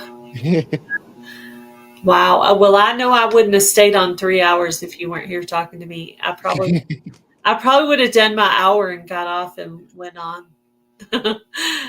But when I have somebody to talk to, then I can talk more. So thank you. And the funny thing is, Yeah. I always have a thing for whenever on my lives we always end up talking about food. So Yeah. I said, well, I'll let's talk about food. And we didn't really talk about food. Oh, so you talk about food, but only when you say you're going to talk about something else. Yeah. But then when you say you're going to talk about food, you talk about something else. Yeah, So it's that's the way it our went. suggestion. That's funny. Yeah. I don't know. I didn't even know what I was going to make. I just took some hamburger meat out to thaw. And then as I was like, man, this day is cold and wet and nasty, I said, I think I'm going to make some stew. I said, that sounds good. So we just had some crackers with it. And some of us like to dip our crackers in the stew, and some of us like to crunch up the crackers into the stew. So everybody's got their own way about it. The crackers are there. You can do whatever you want with them. So anyway, It's good to see Indiana backyard gardener back I in chat know again. I'm glad to see her back and see what I can learn from her this year. I'm sure she'll teach me something. And I want to have her up on a live sometime to talk about gardening. So I need to set that up with her. She said she has off on Fridays. Maybe I can have her up on Friday morning because she says she has off on Fridays. Maybe I can get her up to talk on Friday morning because I'm going to do my regular live for this channel every week is going to be Friday morning at 10:30. And everything else is going to be a pop-up chat except for the lives I do with Jamie and Tina. So just random pop-up chat. I don't even look to see who's live. I just hit it. I set it up and I hit it. Because if I look, then I'll be like, oh, I got to go over and see what so-and-so is doing. And then I won't ever end up doing my Yeah, live. there's always somebody going to be live, I no matter don't what. look. I just hit it. You Yeah. got to think of that. That's why I don't understand the whole. Well, you're going on my time slot. There's a million people going live right now.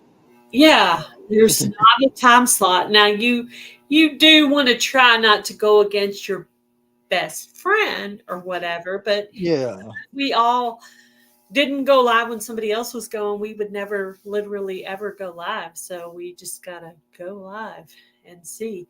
I try not to conflict with my group of people, yeah, but everybody else, sorry. But, it's a small channel. I'm not pulling anything away from them. You know what I mean? So it's no big deal. I'm sure I didn't get two or three of your people. I probably didn't get any of your people. You probably got to keep all of your people. So anyway, I'm doing this ministry for God. It's not for me. This money's not going to be for me. So I'm just putting in the time, and if God wants the channel to be monetized for that, he'll let it happen. That's why I hate it when people send me those emails about trying to help your channel grow or whatever. I'm like, I'm growing on God's time, not yours. If God wants it to grow, it will grow. If he doesn't, it won't. That's it. You can't make it go any faster with whatever you're going to tell me. And it might not be any way that I would want to grow too. So I just delete all those emails. I don't even take them personally. I'm like, I'm growing at God's speed that he wants me to grow at. That's it. So, all right. That's my little soapbox. Nice talking to you, Charles. I'm going to get out of here. Yep. I will talk to you later. You have a good night. Bye. Bye-bye. Bye, guys. Thank you for coming in. I appreciate all of you. Thank you, thank you, thank you.